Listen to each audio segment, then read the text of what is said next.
That's right, turn that shit up, man.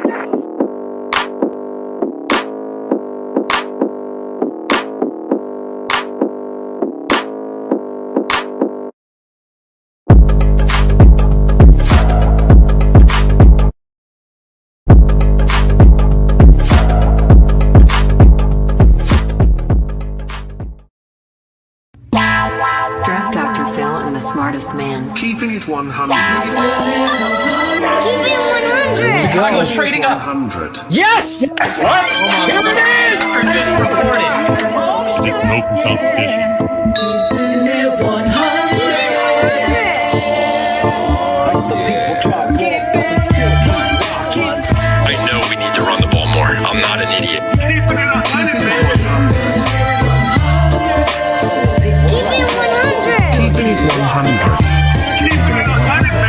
Open competition. Keeping it 100. The smartest man. My Chicago Bears select Justin Fields, quarterback, Ohio State.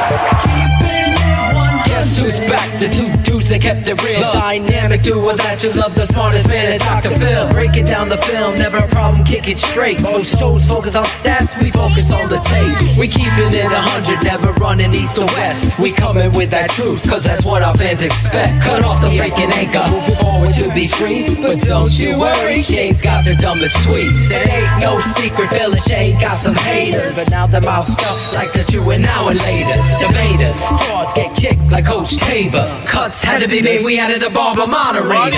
Up and down, boys got you double checking. Sad sacks trolling like a fool drunk texting. Flexing on the truth cause you know they'll never change. Real, recognize real, that's what you get with Phil and Shayne. 100's what we do when we're breaking down the Bears. Fuck a play or a captain, all of the unfair. The tape never lies, the truth you see. We laugh, we analyze, so there's no babies like Maybelline. Straight to the truth with acumen and facts. We got a sad nerd, but he's not just giving nerd stats. Car crash, big impact like Max Sack. Every Wednesday night you got the smartest man and Phil back. Now we know you're smiling like a fat kid with fun day. We're back better than ever and we keeping it 100. Keepin' It 100.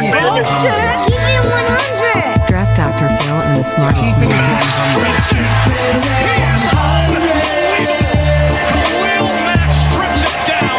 Keeping it 100. Draft Dr. Phil and the smartest man. Keeping it 100. Keeping it 100. Draft Dr. Phil and the smartest man. Draft Dr. Keepin' It Phil. 100. Keeping it 100. Shayne, Money Man Marsaw, and the guard.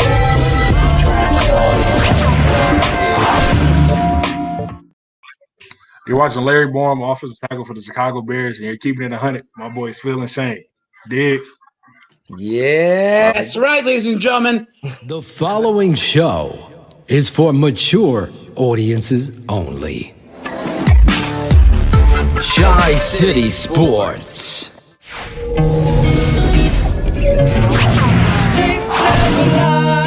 The tape never lies. Covered the Cubs for years. So the same probably feeling for you when they finally got over that freaking giant, enormous hurdle.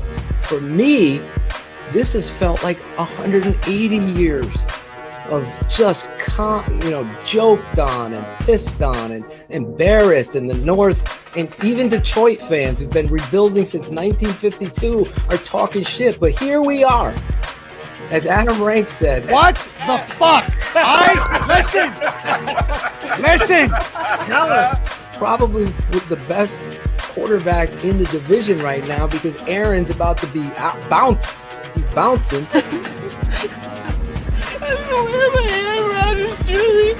No doubt about it. He's bouncing. What does that say, Mark? Matt Nagy's turning the ship around? Yeah, I think it falls in the category just because you haven't gotten it right since Sid Luckman doesn't mean you stop trying. And just because that they had a recent failure in Mitchell Trubisky, a dramatic draft pick, the whole thing, all that stuff, and then it doesn't work, it doesn't mean you stop trying. And that's kind of what this is category because I didn't think it was going to happen. I did not think quarterback in the first round. So history has shown you. Yeah. I mean, you still got to get him. You still got to try, even though it feels ridiculous after a while with all the quarterbacks that haven't worked out for the Bears. And now you have the other big part is you have people to build around now. You know what I mean? You have an identity. Just run. It'll help you figure out what you do. First down, Montgomery. The 19-yard penalty. Here's Montgomery. Cuts back. What the hell is going on? Montgomery on the delay. And Montgomery across midfield. You know, and nobody knows how these guys. I can't wait to see him on the field, but there's an identity. There's a quarterback around whom you can build. There's an offensive lineman around whom you can build, or a lineman. I mean, because there's some competent guys on that Bears offensive line. You can build around that and make it your identity. So that's now's the fun part. Now's the fun part to have them build around their focus and their identity on offense. You guys remember last year's draft? I remember being pretty astounded, and a lot of people on Bears Twitter being pretty surprised as the rounds went on that the Bears waited until the 7th round to take offensive linemen, period. No, Leno is gone. Thank God. Oh, God, Leno is gone. And they grabbed Latavius Simmons and Arlington Hambright. And also, while we're at it, last year we all had assumed too. I don't know if you guys did, but I'll point the thumb that I assumed that somewhere in the draft last year the Bears were going to grab a quarterback. What are you people? On dope? Yes. As well. Exactly. Right? Yeah. We were pounding the table for them to take Jalen Hurts in the second round. Second round. And so Hurts, like second this was round. kind of like this was sort of like in a way, the make good draft for what they didn't do last year. And you ended up getting a couple of good players in Jalen Johnson and Cole Kmet and Darnell Mooney, but still they took a risk that they lost on in terms of offensive line last year with how disorganized their O-line was for about 9 games last year. I gotta get organized. I should get one of those signs that says one of these days I'm gonna get organized. Until they reconfigured things and started to figure it out. You already have the talent. It's now, what's your description of yourself? How you would describe yourself on the football field? Like, how would you describe yourself? And what is the one thing that you really think is something that you got to improve on? How I would describe myself on the football field? Man, I'm a big, athletic body that can move people off the line of scrimmage with a nasty demeanor. I mean, that's what it is. I like finishing people. Uppercut, and Marvis is hurt. People being able to just create that running lane, and that's my biggest thing. I'm a big athletic body that can move people off the line.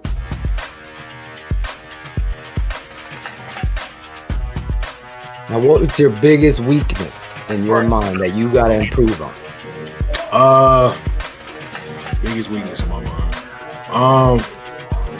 My hands can maybe get wide and pass pro a little bit. That's one thing I really just need to tighten up. Not letting people get in my chest. And in the run game, maybe some stuff, a little technique stuff here and there.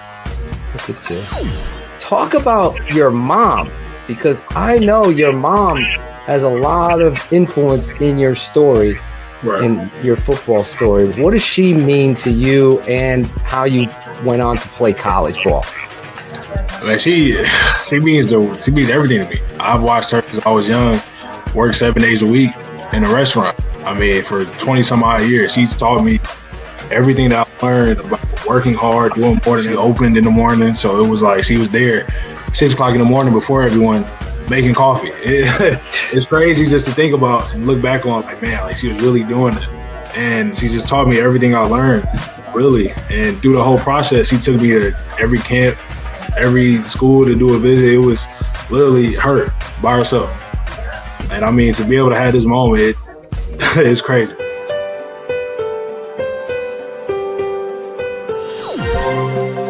Breaking news. The tape never lies. Network breaking news. just into the TTNL Network studios, Phil. You know how we roll here. We like to add guests that maybe aren't on the docket, and this is a surprise. You guys better buckle up because, believe it or not, Charles Leno is in the green room. So we're going to add him here. Kidding me. Oh, there he is. Don't know where I'm but this you'll say. Listen, I don't know what you guys are doing, man. Listen, I'm not going yet. I'm not going. I'm right here. All right, I'm right here till June 1st. I'm just not that bad. I mean, I'm not that bad, all right? Listen, I'm just... I give this invitation a B+. All right, listen, guys.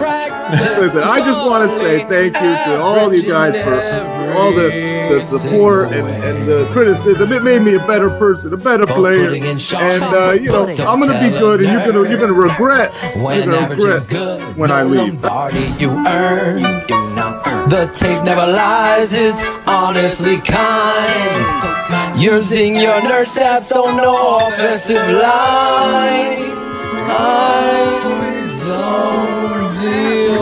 We don't deal with that bullshit. Not here, not now, not on a TTNL. Don't deal with nonsense. Not Phil and Shayne. The tape. Leno is gone. Get him out of here. Goodbye, Leno. Finally, accountability's there. All the blog boys are crying. The Leno cult, the cult of Leno. He's practically average in every way. Get those nerds! He's practically average. That's what nerds say. They don't know what to do. Go with Mike North. Sell some hot dogs. That's what you do. Because you know what we do? We want to win. Fans want to win. And Ryan Pace, say what you want. You did a 180. There's no other way to say it. Shayne lifted the fucking ban on Sunday. He's like, you know what? What was it? Saturday. The ban has been lifted because the Pace, the Bears, and the organization finally showed us that winning, it all starts up front. And it starts with the quarterback, obviously.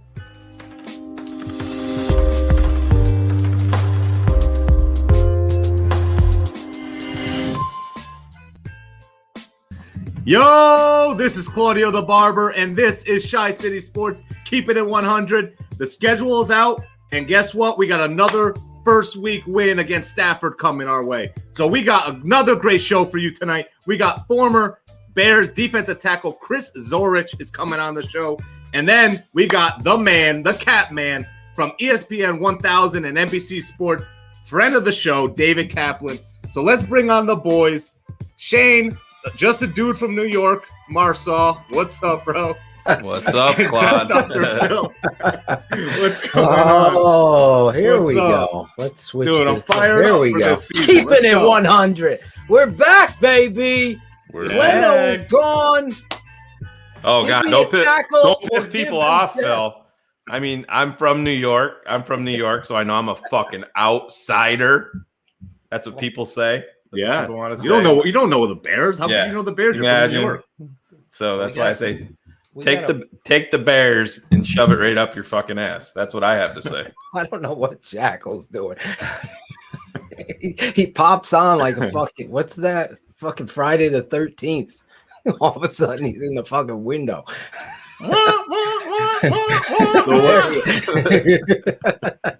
See? Listen, we got a lot of things to clear up first. First of all, I want to say what up to all 100 crew and wish every one of your wives a happy Mother's Day for putting up with your asses, watching this show every Wednesday and becoming patrons as well. You know, I hope you took care of your ladies or your gents, whatever you do. I don't judge nobody. I always have rules. I only have a few rules in my house. My rules are this: fuck the Packers, cut Leno. They did it finally, and don't be a fucking racist bigot. Politics isn't racist. Those are two different things. I don't give a fuck who you vote for. Go do whatever, have whatever. But don't be an ignorant fucking punk ass bitch. That's it. Just don't do that. And we already see these types of people.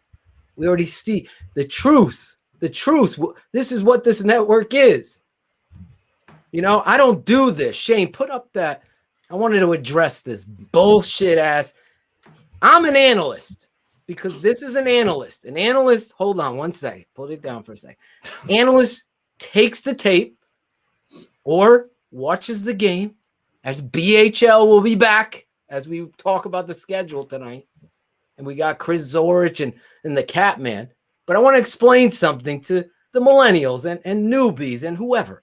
An analyst takes the tape, puts his name out there to it, and says, this is what I believe to be true, and I show you why. That's why there's 1,020 people watching the show live and one view for your shit, bullshit-ass racist network or your sunglass-wearing, penguin-ass, fat-ass self. Don't step to the – you want to come on the big-time show and talk shit to my face? Do it. Because I don't have anywhere to hide. Everybody has an invite. But I got to clear this up. I don't care if you don't like it. This is how you hold people accountable, including yourself. I put my name to it. Shayne puts his name to it.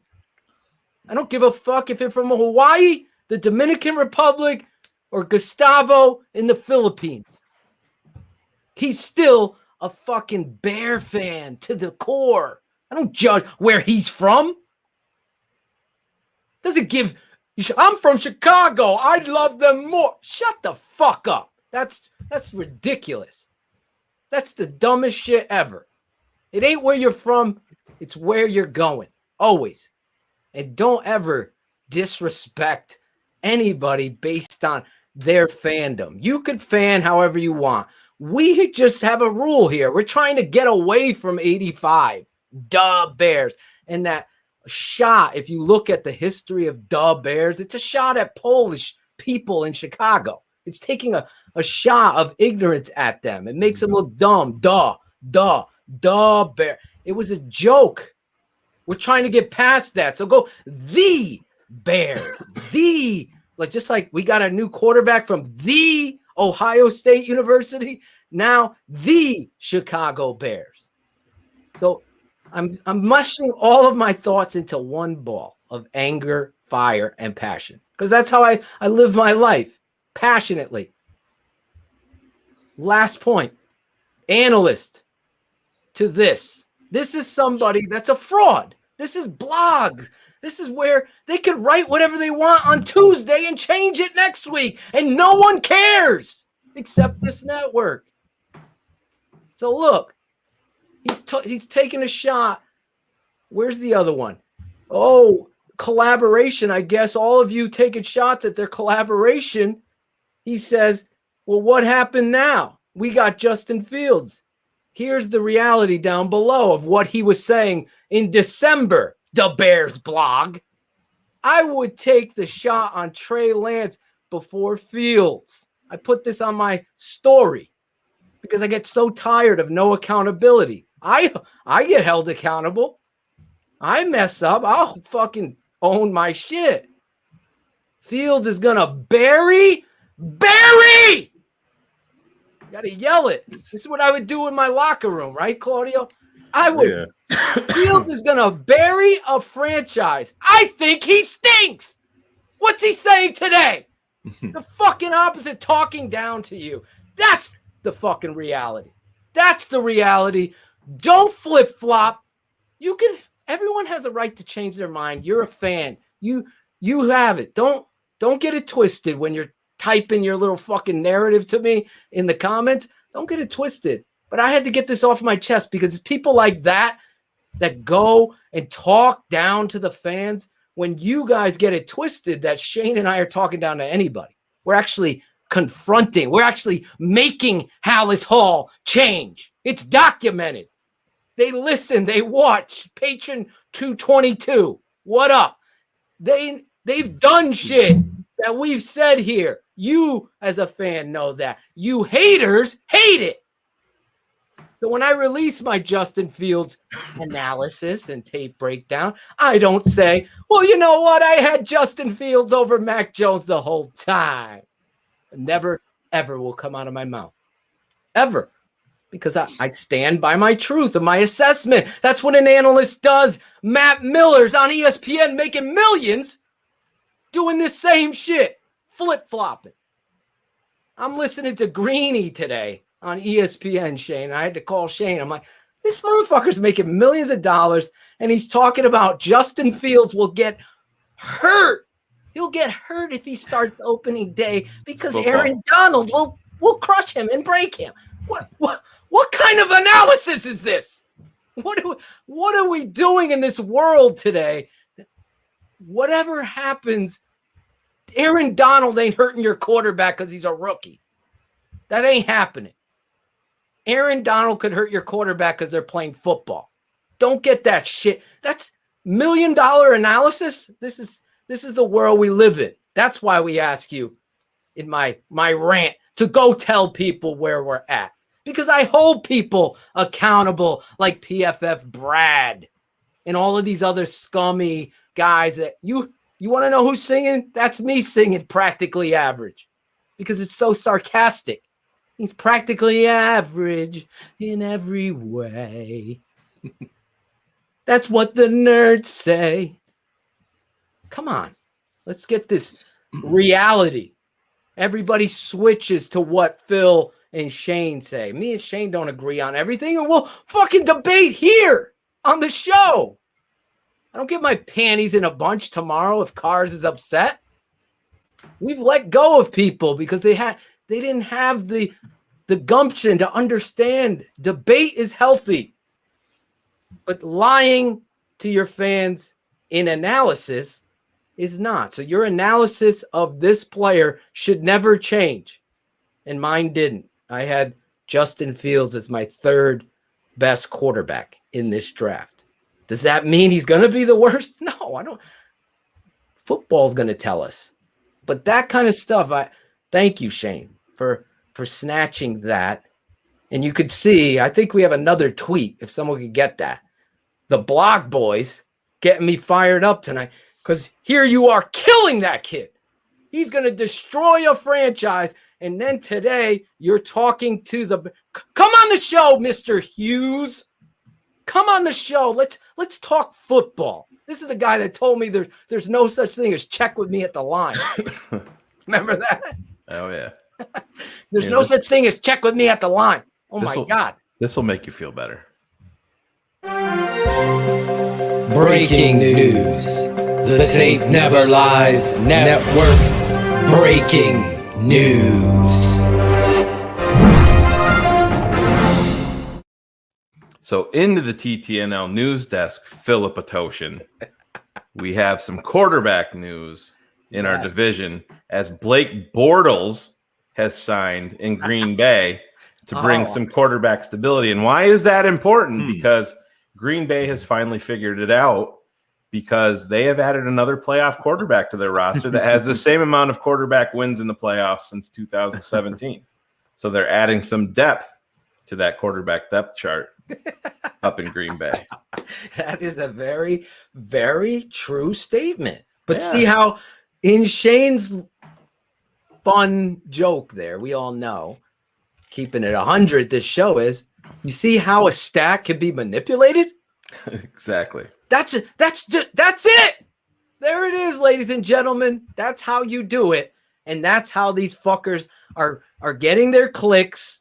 Listen, you as a fan, you want to see this writer person. Like, I would love to have Wiederer come on here too, because I want to confront him on some of the issues I see him sabotaging and playing with the fans. Of course, that's what this show is about. See the title, Keeping It 100 over there?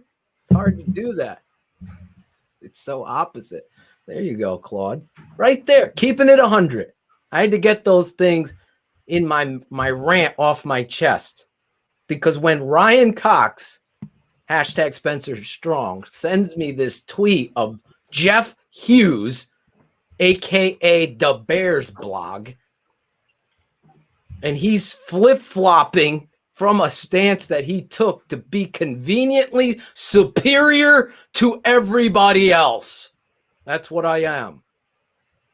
And then you have trolls that think that that's what we're doing here or that I'm doing here. And that ain't the case whatsoever. So did I clear up the Bears thing clear enough? Yeah. The Polish shots, the ignorance that it makes you look dumb. It was a Saturday Night Live bit. I didn't know that about the Polish. Exactly. A lot of people don't know that. Yeah. That was Makes what it it even means. worse. Yeah, Makes Phil, it even worse, yeah. we had a back and forth because somebody was very upset. Actually, Pinnacle girl from our patronage got all fired up like she's been fired up for the last fucking month and a half. On I don't know what's up our with Patreon, but whatever. I don't give a fuck if you're paying our patronage or not. It doesn't mean that I'm just gonna let shit. No, I don't give two. Settle. I'll give you your fucking $7 back, and I don't. You can bounce that ass out of here, or duh ass, whatever you want to say. But it's just, listen, it's everybody is so fixated on this fucking. It's great. You can fan. I saw Chubbs in there. Yes, you can fan however you want, but you got to get out of this goddamn rut of looking at the Bears and saying, restore the roar. Make Mike Ditka the team president and bring back Mike Singletary to be the head coach to restore the pride of the monsters of the Midway. Guess what about 85? They won a fucking Super Bowl. They should have won more, and they fucking underachieved every fucking year after that. They should have won more. Move fucking past that. That's why we're saying the new era Bears.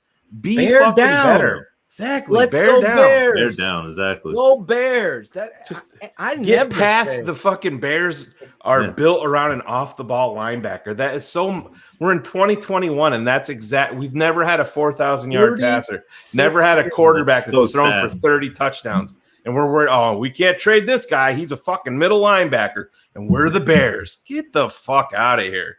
Stop with that nonsense. It's embarrassing. Embarrassing. Just like the condescension of collaboration was. We don't take it back. That presser was what it was. You can't now have some asshole standing on some fucking soapbox telling you, well, what are you saying now? What are you saying now? You were the one telling people this fucking quarterback will ruin a franchise. You're trying to fucking erase that? Sorry. Well, you Sorry. Phil, you see it a lot now what too. What did we hear so often leading up to the draft? You know, the Bears are at number 20.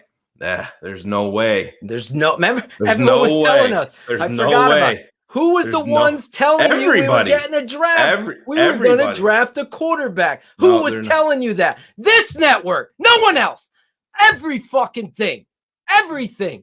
Fucking Cars the night before did the same move.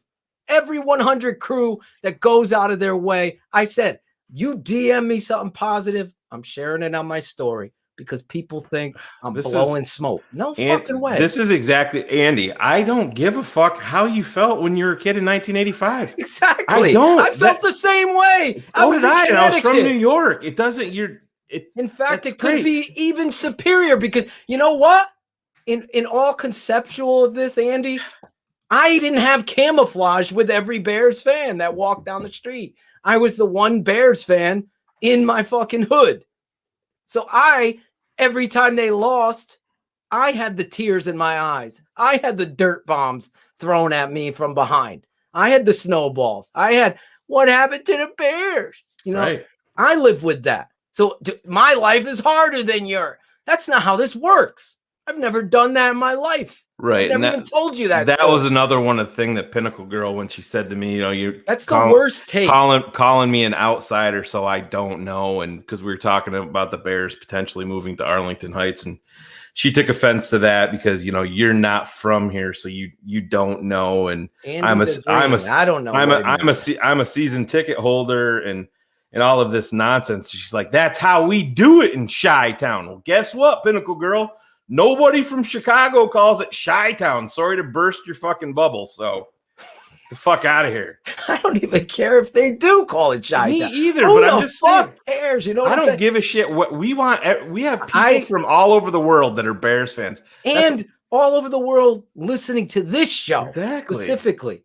We had our guy, what's his name, from Germany reach out to us today in our Keeping It 100. So, God, I wish I remembered his name. Detlef Link. Thank you, Claudio. Producing. Dude, it's a fucking Detlef. Remember should be a football Detlef player. That's a football name right there. Detlef Shrimp from the Pacers. Seattle Seahawks. Look at that. Yes, he was. Long. Not Seahawks, Supersonics. Joe, you forgot another rule in your house. You What? cannot schedule birthday parties on football Sundays, right? We're gonna That's get a this rule tonight. Oh, we're gonna get to that. Okay. Yeah, we're gonna go over these rules. You After. can't have babies during the season either, Zach Pearson.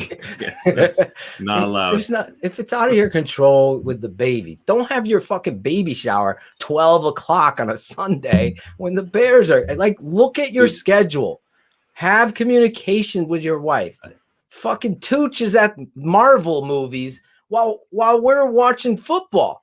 So the reality is, we're gonna get into these rules because they're so important. But you don't get married in the fall, and if you do, it's on a Saturday. That's your rule with your wife. Dude, I was invited to a wedding. Significant other. Yeah. Yes. I didn't go to a wedding because it was on a Sunday and the Bears were playing. I didn't go. Before we get into our guest, I gotta say this true story. True story. Everybody here is old enough to remember this game. Stephanie, my wife, my beautiful wife, we have a wedding on a Sunday. I go, who the fuck has a wedding on the Sunday? Bears Steelers, the game where Tariq Cohen had the walk-off, but the ref called him out of bounds with such bullshit. I'm in the fucking 11th row in the church watching it. NFL Sunday Ticket Max on my iPhone, watching the game through the fucking vows and everything. My wife's like, put it down. I'm like, I have this game. And they won. That's a true story. What else is a true story is my love for our first guest tonight. Now, as a kid growing up in Connecticut, Bears girl, and whoever else has any issue with where you're from, it doesn't measure your fandom where you're from. In fact, it amplifies it. I grew up loving this kid, this guy, this story. This guy went to Notre Dame. I watched the movie Rudy. I still watch the movie Rudy, and I cry at that one part. I can't help it. It always happens. Rudigers, get it? And I get that when he's running on the field. I just do it because I cheer for the underdog. This guy was an underdog. This guy had everything against him, and he fought through it. I'm going to let him tell his story, but we're going to introduce him in the TTNL way. The best way, as you know, always do. He's Chris Zorich. Bears fans, when you think of toughness and blue collar, you should think of our next guest, an alumnus of Chicago Vocational High School. This guy headed to South Bend with a scholarship in hand to suit up for the Fighting Irish, where he became a champion.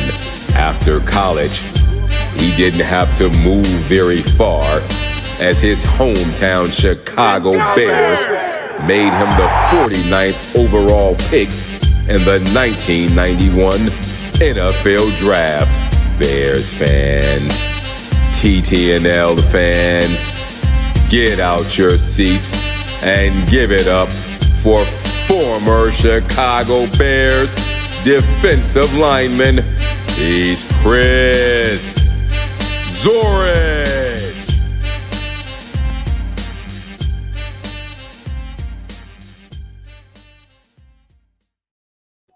There he is. Great intro, man. That's like the best intro ever. That's a great hype, man. Can I hire him? That's what we do here. That's what Shayne puts the script together, and your boy DDP builds this whole thing. And do you know what beat that is? It's a hip hop beat. Do you know who that was? That was Big Daddy Kane. And you are not probably as big as you wanted to be, as tall, but you played with the biggest heart I ever saw out there. I mean, maybe I'm exaggerating. One of the biggest hearts, to keep it 100, that I ever saw. I'm good. I'm good. I just want to know, what the hell were you doing in Connecticut being a Notre Dame fan? Oh, I'm really not any college. I just enjoy college football in and above itself. I was a Bears fan, but your story, my defensive coordinator in high school was the biggest Notre Dame fan. In fact, his daughters went over there, got a full ride to play softball there. Nice. And she became an All-American there, and he loved you. And I used to just, Notre Dame was on NBC. I mean, you had your own network, basically. So we used to watch on Saturday. My father is a high school football coach here in Connecticut, Hall of Fame high school football coach. He's got the stadium named after him. He would watch college football from morning until night. And I know he would love to be on here because he remembers Chris Zorich because of your story of how you grew up, your whole life being a biracial kid in an inner city neighborhood that nobody knew what the fuck you were. So you probably got picked on all the time. I'm paraphrasing your story, right? No, yeah. It was crazy, man. It was crazy. Talk about that. Let's start there. My story, everybody, all our fan 100 crew, you could see there's over almost 400 of them live right now that love this show and are so excited to have you on it tonight, include me, because I'm a fan of you. I can't help it. And I know there's a lot more. Shayne is an Alabama fan. He loves college football. Yeah. Me, I love every team, but I love you. I have mad respect for Alabama and Nick Saban. Oh, yeah. It's they've done. And I say we as the Notre Dame fans, we wish. Now, in the 40s and 30s, we were there. I mean, we were the Alabama. World War II era. We were on, right? But since then, we kind of dropped off a little bit. But I mean, you cannot take away what Nick Saban has accomplished, and anything you throw at him, BCS, playoff, whatever it is, he finds a way. He finds a way to succeed, which is great. I mean, and that's when you talk about when you measure what a champion is, hopefully it's Super Bowl rings, national championship rings, and then you say, well, who is the best college coach literally ever at this point? And by the way, he just had like the number one recruiting class. So things ain't changed. It was Bear Bryant in Alabama. I got much respect for who you cheer for. So yeah, it's been an amazing run, and that's the thing. I know I'm always I got a lot of buddies that are Notre Dame fans, and I said, hey, somebody's got to win the Pool In Weed Eater Bowl every year, so it might as well be Notre Dame. I gotta bust their balls a little bit. He's taking shots. Like 3 minutes. Just keeping it 100. We gotta take our shots. Acknowledging your love of Alabama and respecting it. And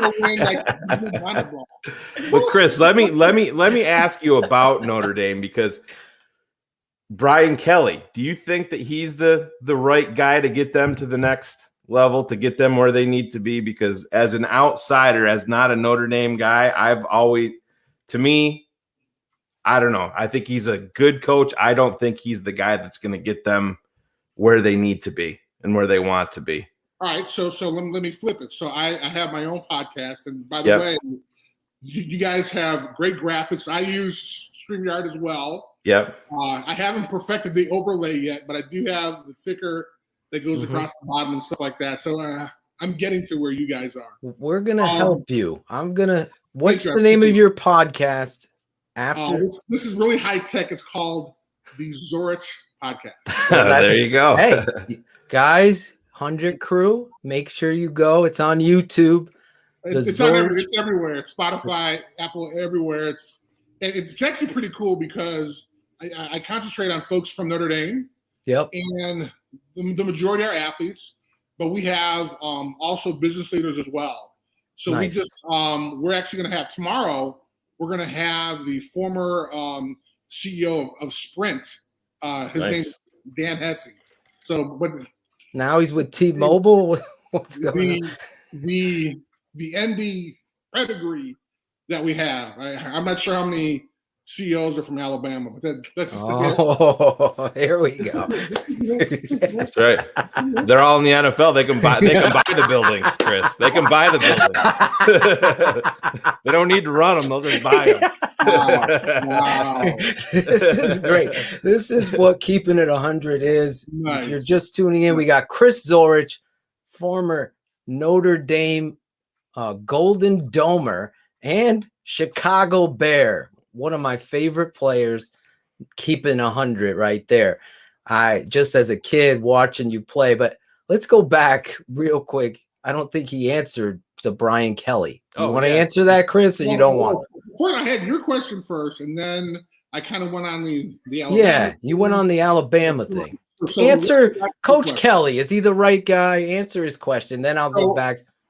For this time, yes. And I say that because I think the true test was in 2012 when Notre Dame played Alabama for the national championship. Yeah. And Notre Dame got waxed. And after the game, Brian Kelly basically said, hey, it was men against boys. We realized where we need to be. And he talked about how they needed to be tougher on the offensive defensive line. Yep. So they went out and did that. Oh yeah, in a big way. We saw last season, so we actually got there, right? Now, when Alabama played Notre Dame this year, we realized, outside of offensive defensive linemen, we need some skill positions as well. My bad. So we're going to take a couple years to get some skill positions. And so give us a couple years before we get in that spot again to play Alabama. And in the meantime, y'all will probably have won a couple No, I mean, I know I bust on Notre Dame. My cousin growing up is a huge Notre Dame head, big time. So that's where we would always go back and forth. But it's, they're just ever present. Like Phil said, I'm born and raised in New York, and you Notre Dame, just like Phil said, they're on NBC. They're there all the time. And to me, they should be content. They should be Alabama. You know what I mean?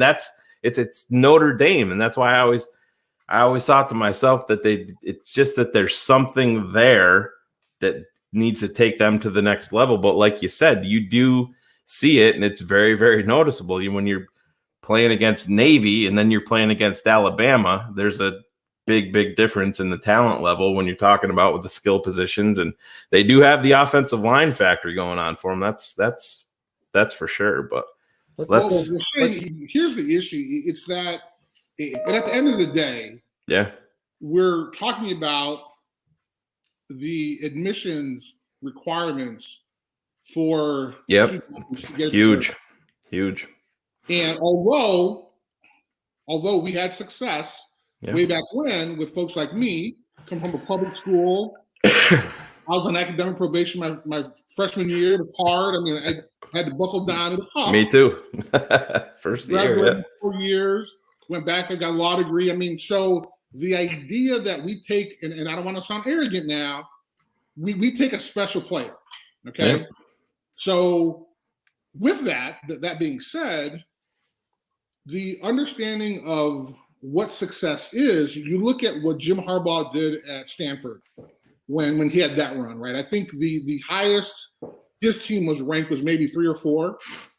So it is possible, right? You look at what Fitz is doing at Northwestern, right? He's having some success there. You look at what we accomplished and what we accomplished, and it's funny because people talk about how, you guys were 11-0. Damn, you guys had a rough season. You guys lost the last 2 games. Yeah. Well, I mean, come on, really, 11-0 going into the ACC playoffs. Come on, I mean, so the fact that there are 2 elite teams right now, I want to say Clemson and Alabama. Will Notre Dame get there? Yes, but it's going to take some time because we realized in 2012, hey, we needed offensive, defensive linemen. They wound up getting them. It took us a couple years, but we wound up getting there. And oh, by the way, you can literally say that in the last maybe 4 or 5 years, Notre Dame has become offensive line U, right? Big time. I mean, we've had some great offensive linemen, right? Yep. So now the question becomes, what's that time frame? When can Brian Kelly get those skill positions? Now, it's encouraging because we got a great defensive coordinator now, came from Cincinnati, Freeman, and we have some other folks that they've rearranged our recruiting department. So now, and not that you guys would want to know this, I know way too much about Notre Dame football, but they now have billboards in various metropolitan cities of players from that area saying, hey, I'm from Atlanta, I chose Notre Dame. Now these are billboards. It's not like on the back of like a cereal highway sign. I mean, it literally is exactly. It's on like 80, 90, right? Right. It's these huge billboards. So that's a step that Notre Dame hasn't done before. So now they're going to venture again. They were this close. Yeah. Well, I say that to be nice. They were this close to competing for the national championship. And so now they're realizing, hey, we need skill players. Let's go out and get them. Let's go back. Question. I apologize about that. It's okay. No. Your love for Notre Dame clearly is there. Well, you have no idea. You got no idea. I'm learning right now on the job. I spent 4 years undergrad, 4 years law school, and 3 years working there. So I got like almost, what was that? Almost like 12 years there. Yeah. Right. In South Bend. It's in your blood. Going back to your blood. Let's start there. Biracial kid. Mom raised you in a tough neighborhood in Chicago. Let's start there. As you start your football journey, what was that like? And as a kid, I remember, watching your story on whatever television as a kid, and it really, resonated with me because I was a Walter Payton fan. That's how I became a Bears fan in Connecticut. That was my idol. Like, he was God to me as a young running back. I wanted to be him. As I got older, my loyalty came to the Bears, and college football was what it was. I had dreamed that Chris Zorich would be a Chicago Bear, and it ended up happening. But your dream was the same. So what was it like growing up in your neighborhood with your mom and you Bears fans? And just talk about that story, man.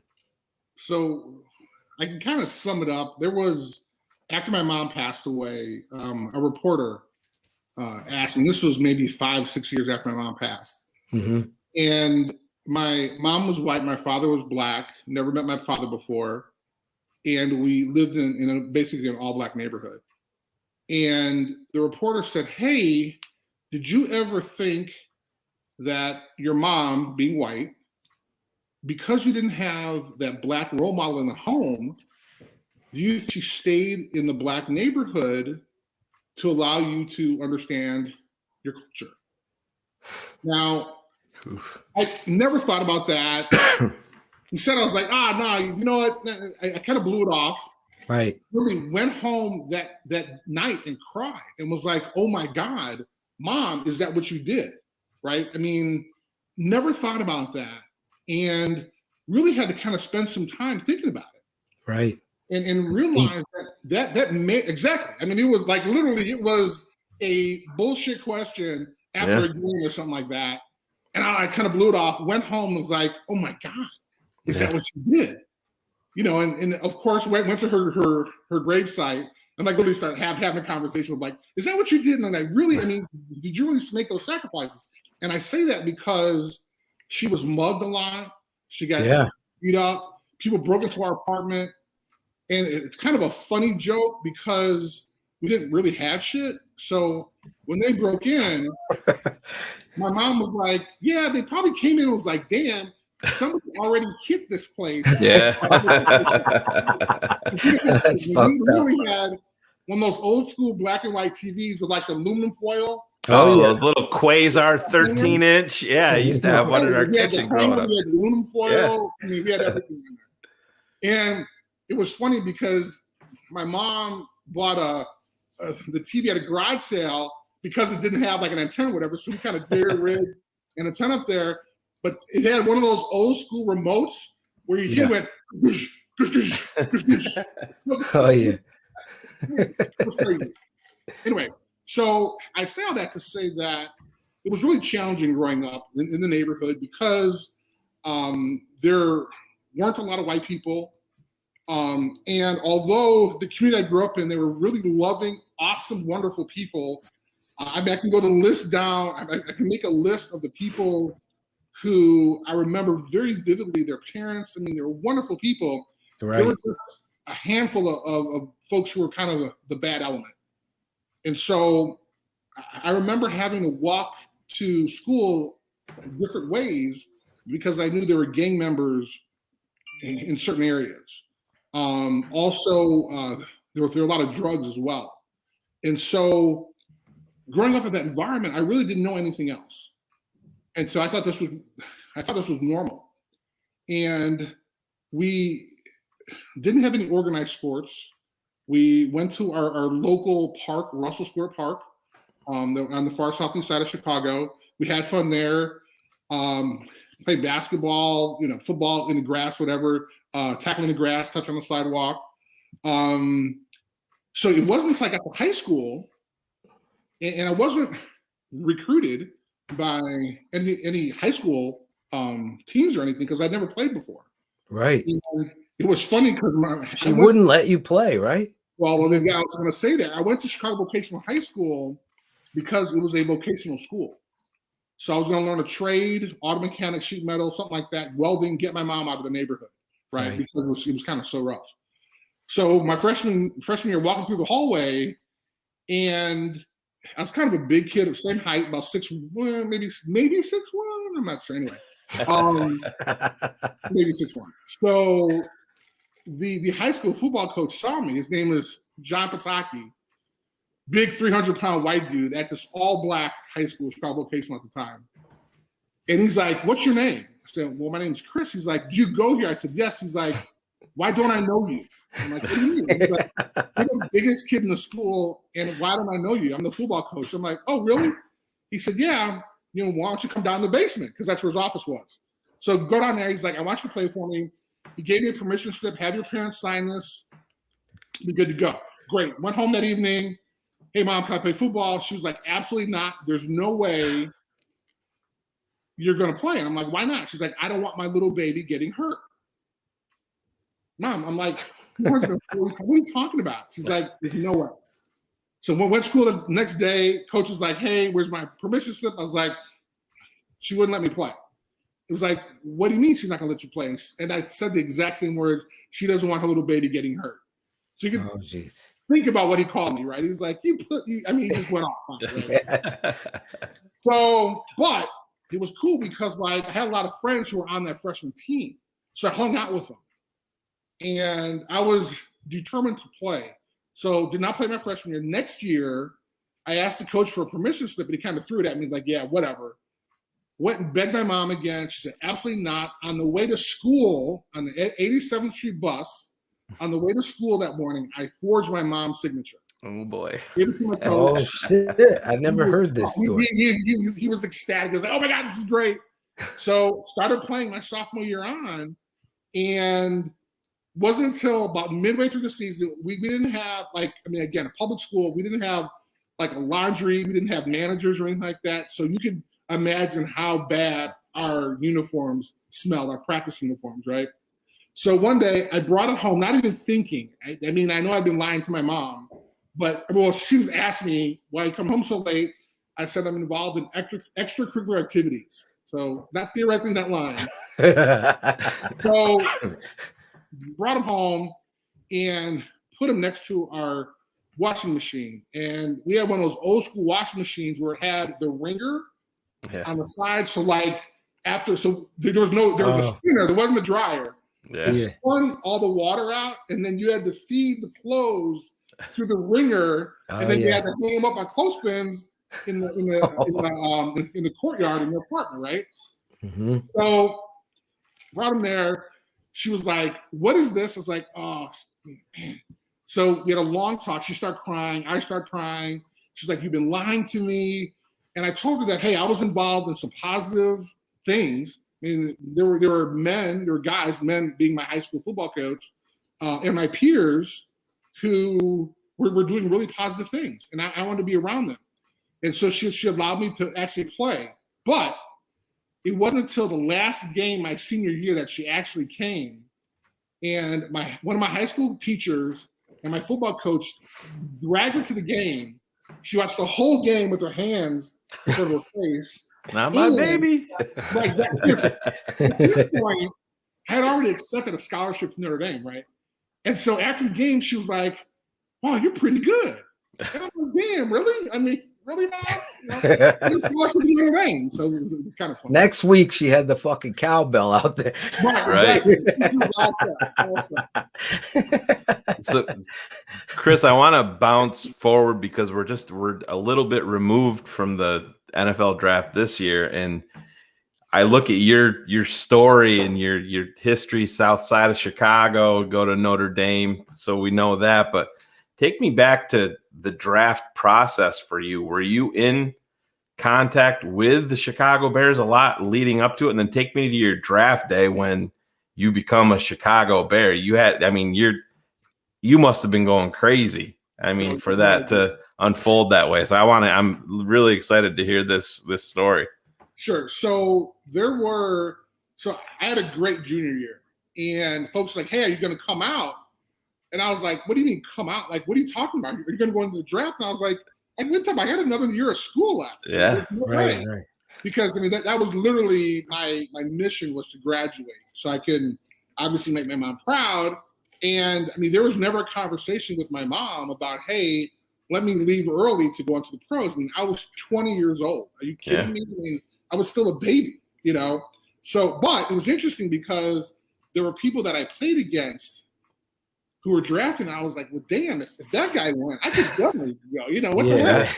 Exactly. So my senior year, last game my senior year, we lost the game, had a great game, talked to my mom after the game on the phone, went home the next day, we played in the Orange Bowl in Miami against Colorado, went home the next day and found my mom had died of a heart attack. Oh my so you can imagine, like, here's the chance, grew up dirt poor, you know, digging through garbage for food, and then finally having a chance to make millions of dollars and get her the nice house that she wanted and all the nice clothes and everything else, and she was gone. So you can imagine how devastated I was. So awful. Fast forward a couple months, and now there was no pro day. I mean, there was a combine. They didn't have pro days back then. Went to the combine, and it was funny because when they measure you, if you had any other former players on, they'll tell you this. When they measure you, they put their hand in the back of your spine and they push it forward a little bit. Yeah. So literally, you lose like a half inch. And so I measured 5'11" and like 3/4. And I was like, you gotta be fucking kidding me. So I was the 5'11" defensive tackle. I mean, who the hell wants a 5'11" defensive tackle, right? So I knew that there probably wasn't a lot of teams that were looking for me, but I really wasn't concerned about being drafted in the first or second, third round, whatever it was. But I knew I was going to have a chance to play on the next level. So for me, having an opportunity to actually play in the NFL was important. So my draft day comes, and I remember this very vividly. Mel Kiper said, "Hey, the Bears are coming up, and wouldn't Chris Zorich be a great fit for Chicago?" I remember that moment now that and you I was say like, "Oh, that's awesome." And then my phone didn't ring, and I'm like, "The hell?" I thought Mel Kiper's a genius. Mel. Didn't ring. They picked Stan Thomas. I was like, damn. So back in that day, Stan like literally, Thomas. you remember him? Oh yeah, of course. Oh yeah. Oh my God. So, Texas, right? Offensive yeah, tackle. exactly. So at that time, they were able to do the first or second round on TV. So although they weren't, I mean, obviously second round guys, they weren't like at their houses or anything. And so I got a phone call, and it was Mike Ditka. Holy And shit. he was like, Chris, how would you like to play for us? So if we can kind of pause that and put like 3 dots. Yeah. Senior year in high school, there's an all-state banquet in Chicago, and Mike Ditka is the keynote speaker. Right. My mom and I get there a little early. We're sitting in the hallway, or we're sitting in the lobby, and Mike Ditka is standing by himself. My mom was like, "Hey, there's Coach Ditka. Go over and say hi." Now I'm 17, 18 years old, have a huge stuttering problem. There's no way I'm going to go over there and talk to Mike Ditka. So my mom goes, "Hey, I'm going to go." And I'm like grabbing my mom, like, no. She walks over there, and I'm like, oh my God, she's embarrassing the shit out of me. This is crazy. Literally within 3 minutes, she kind of waves me over. Yeah. And I'm like, oh my God. He's like, hey, Chris, how you doing? You know, he's like, you went to Chicago Vocational. That's Dick Buckus. And I'm like, oh my God, this is like, I'm floored. Like, this guy knows me. So somehow I worked up enough nerve and said, Coach, if you can remember my name in 4 years, that'd be great. Now, there's no way he did.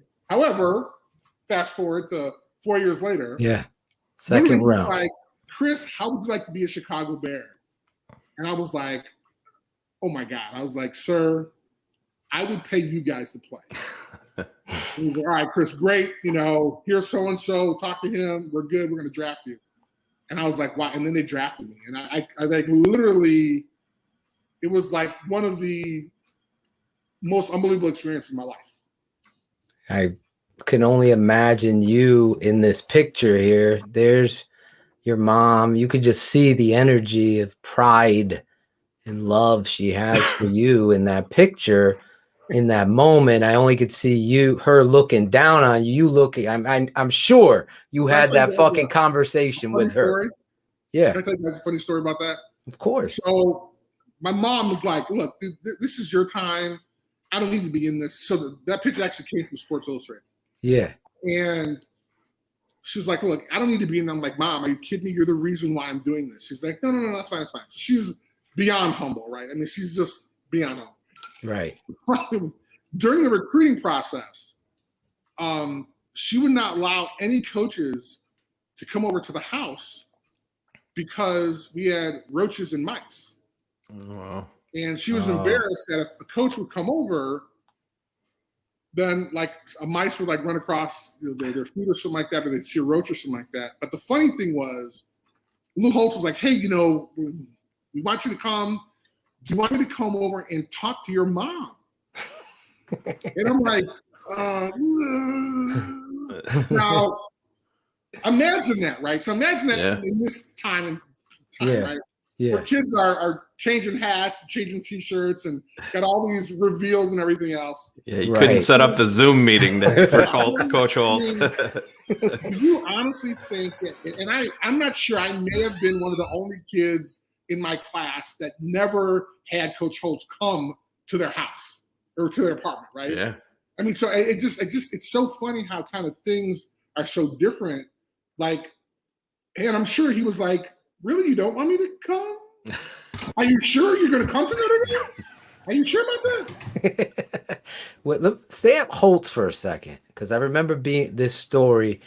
I was at Walter Camp here in New Haven, Connecticut, and I forget who, I think it was Coach Holtz himself was talking to me and my father, and I asked him about you, and you just tell me if this is true, because I'm paraphrasing.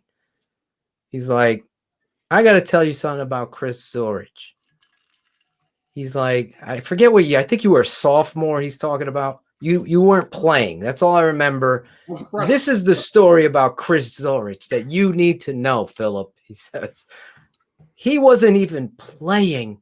We lost a big game, a bowl game, something, and he's the only one in the locker room at his locker crying.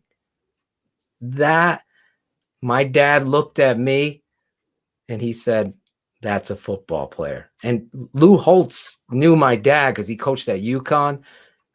And my uncle is Sam Rutigliano, the head coach of the Cleveland Browns.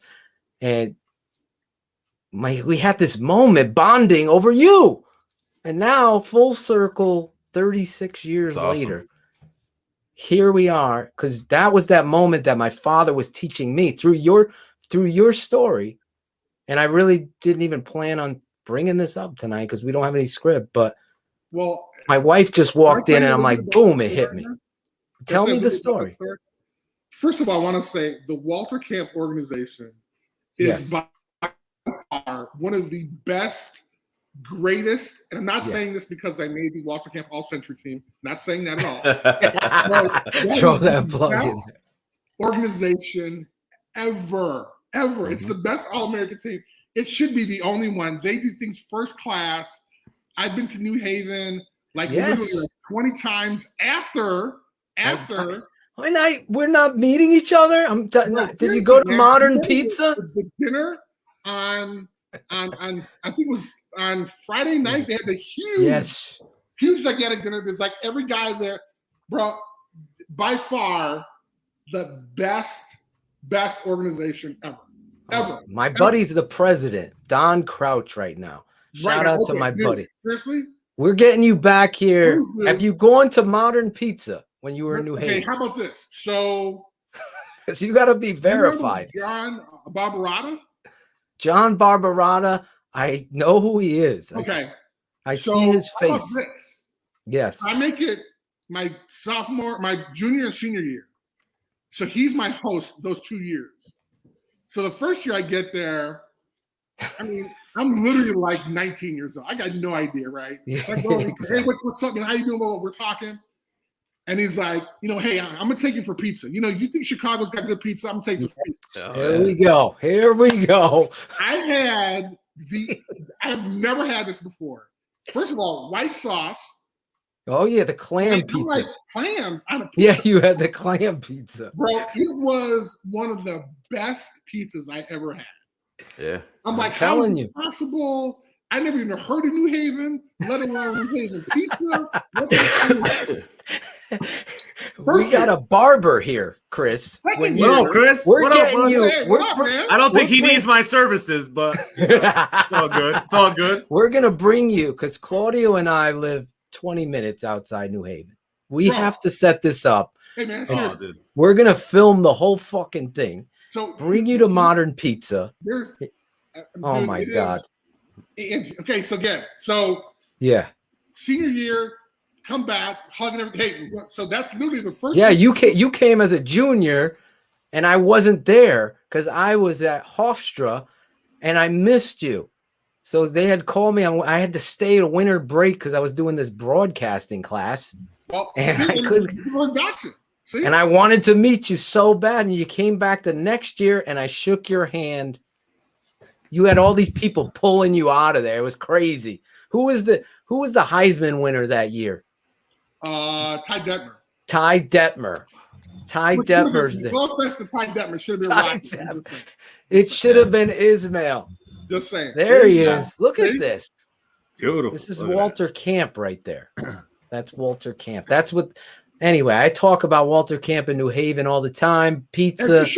I see my boy Mike V. Mike V's always at me. I'm telling you, Chris Zorich, Mike V. Chris Zorich is verifying the pizza. Second year, go there, same thing, have a great time.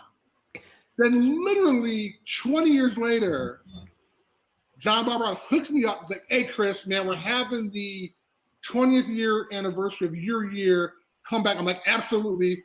Go back. The first place we go to is that same fucking pizza place he took me to 25 years ago. It was awesome. Yeah. We'll have to take you to a new place on that street, Zanelli's, which is very good too. This place, it was tiny, man. It wasn't like you. It's tiny. Modern pizza. Modern. Yeah, no.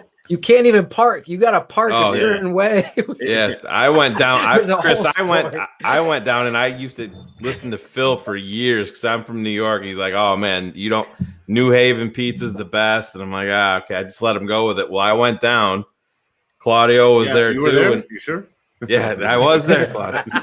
But yeah, it's you pull down in there, and I'm like, where the fuck? This is the place. Yeah. We're in this little van. I'm like, there's no way he can even My park in this spot. transmission was fucked. Transmission was slipping. Yeah. We go in this little tiny place, and the lady's like, "It's going to be 2 hours before we can get you in here." So we're sitting in the entryway. What was it, Phil? Probably in like an hour 45. Yeah, it was about an hour Anyway. and 35 minutes. And I got in there. We had a huge group. Yeah. How many deep did we have? Like 14, Probably 15 deep. We got in there, and Chris We got in there. Dude, Phil's like, let me order, and let me order. It was the best pizza I have ever had. I'm 44 years old, and it's the best pizza I've ever had in my life, hands down. So just not to, and I don't want to take away from that great story, but so my senior year, fucking before we get to the airport, we make a stop to the damn pizza place before I get on the plane to go home. Yeah. One more stop. I'm telling you, man. Was it by your request though? Absolutely. Keep it 100. Yes, exactly. And here's the thing, and I want to say, and I forgot the past presidents.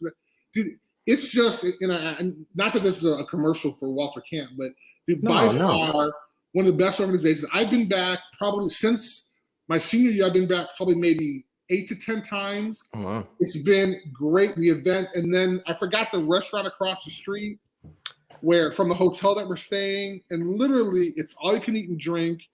And they were the smartest people in the world because they said, hey, you know what? Let's get all these old ass former athletes, make them feel good, put them in a tux, honor them, and let them eat and drink, and they'll be happy. Thank God it's across the street. the hotel's right there.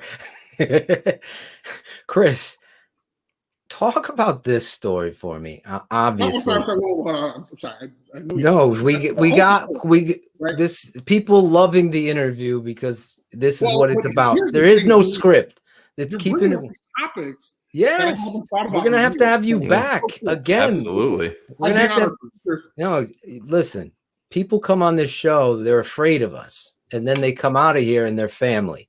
That's the reality of what we're doing here. The fans are speaking highly of you because you have hundreds of thousands of fans where's Chris Zorich? He's coming on TTNL, The Tape Never Lies, Keeping It 100 with Phil and Shayne.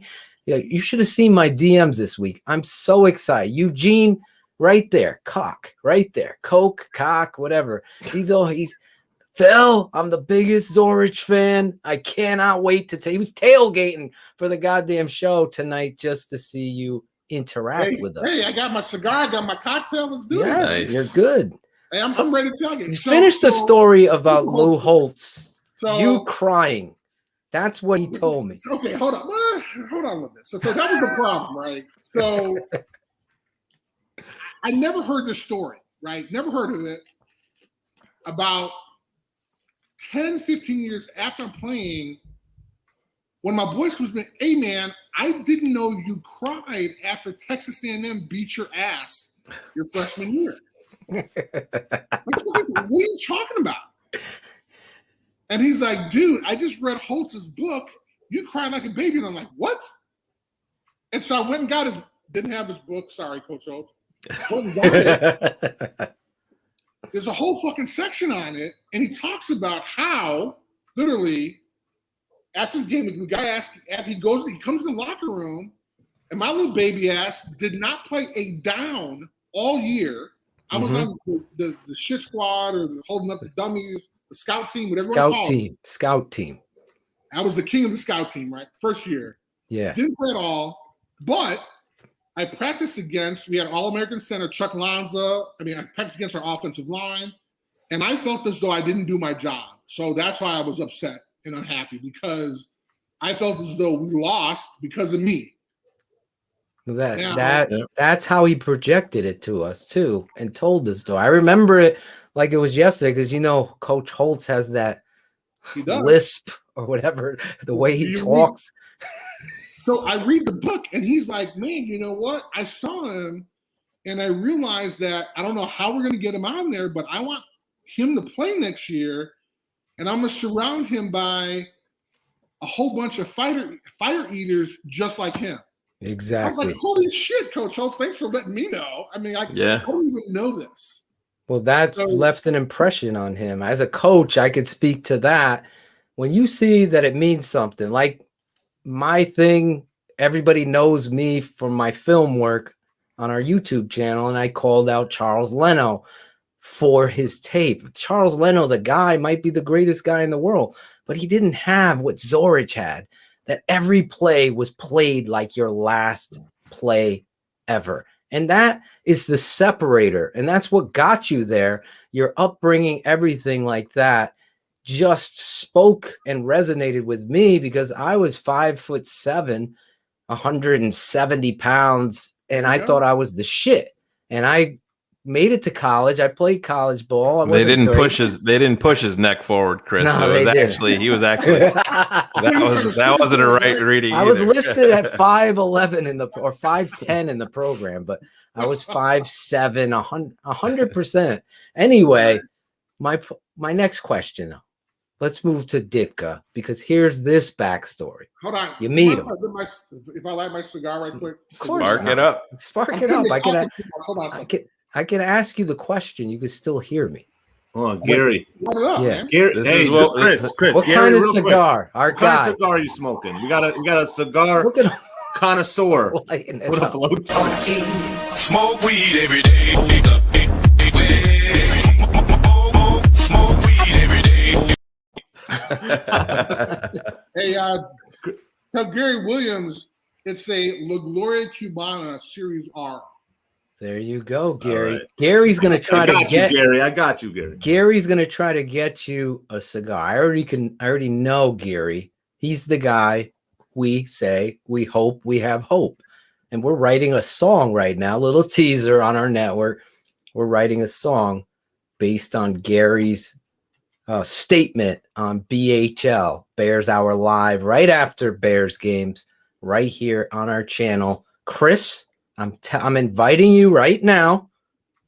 Bears Hour Live, right after the game. One of these games, doesn't have to be the Sunday night opener because it's late, but you have an invite to join me and Shayne right after a game and break it down with us. I'm in. You're in. We get real loud, Chris. I go for a rant. It might be 5 minutes. It might be 11, but you're going to be fired up. I get everybody fired up, and then we go to town on what took place. But anyway, I got to ask you this question now. Obviously, Ditka, your mother, Coach Holtz. My father has always taught me, surround yourself with good people. Every person, there's a story about every person that influenced some football player to get to where they were, or Coach Saban, he has his story, everybody. Your story, though, is one well-known. Ditka, you're there. He drafts you. I'm sure that he was the guy standing on the table saying, I want this kid on this football team. I'm 100% sure of that. It's never been written, but I'm 100% sure of that, because you had the 5'11" shot against you, small underdog, how fast, how big, how strong, can he play inside? You heard it all, right?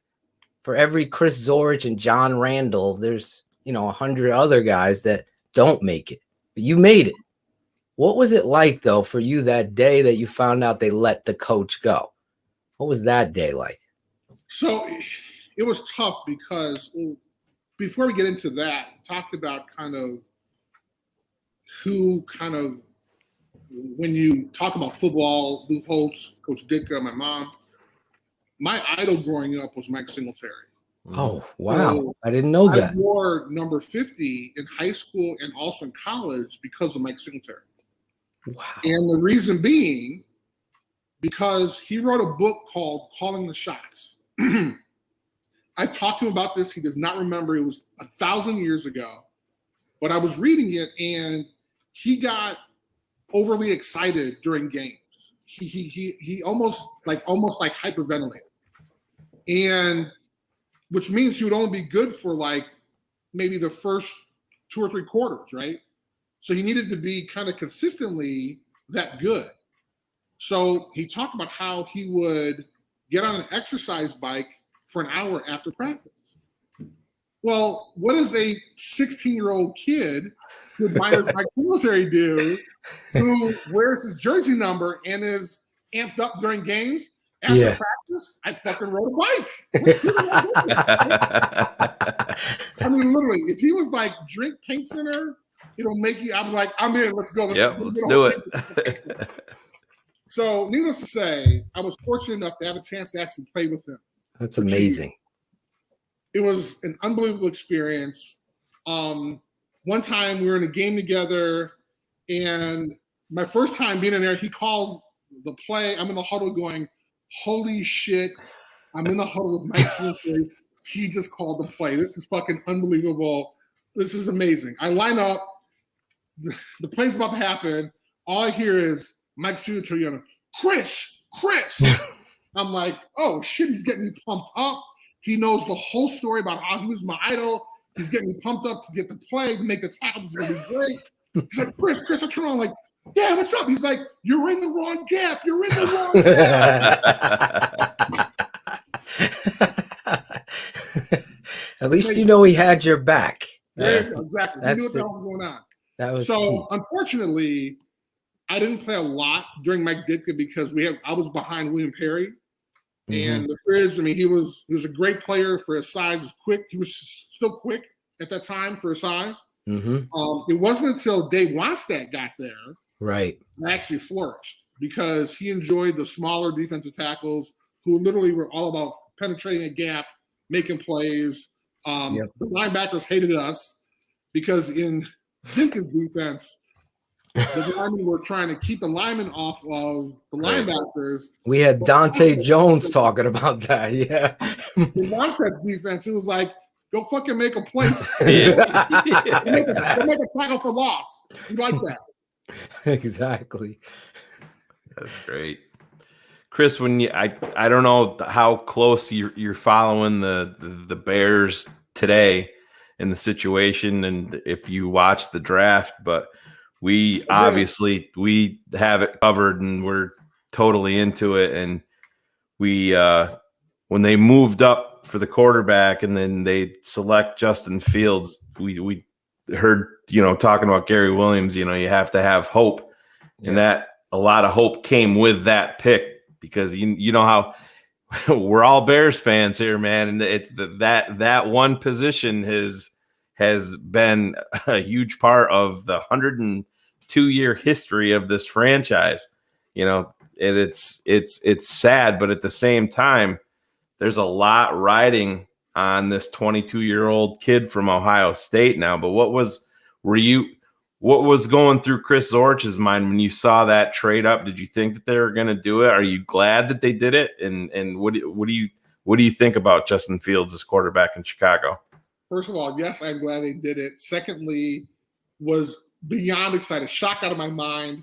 Was watching it here in my garage. I can't, obviously I'm in my garage, right? I have motorcycles and shit in backs. But so I have a couple TVs. I don't know if I could, hold on. Yeah, you could. Yeah. All right, so there's one, and then I'm gonna fuck this up. I know, but here's can you see that one? There you go. Oh yeah, got it. Yeah. Right, so needless to say, when there are Bears games and Notre Dame games going on, all my guys are over. We have a great time, right? Nice. So I haven't even showed you the other two TVs in my garage, but that's a whole different conversation. They broken ones after Packer lost. Actually, yeah. Unfortunately, my wife has to park her car in here, so there's one. But then there's also one above her car. Oh, I see it. Yeah. I see it.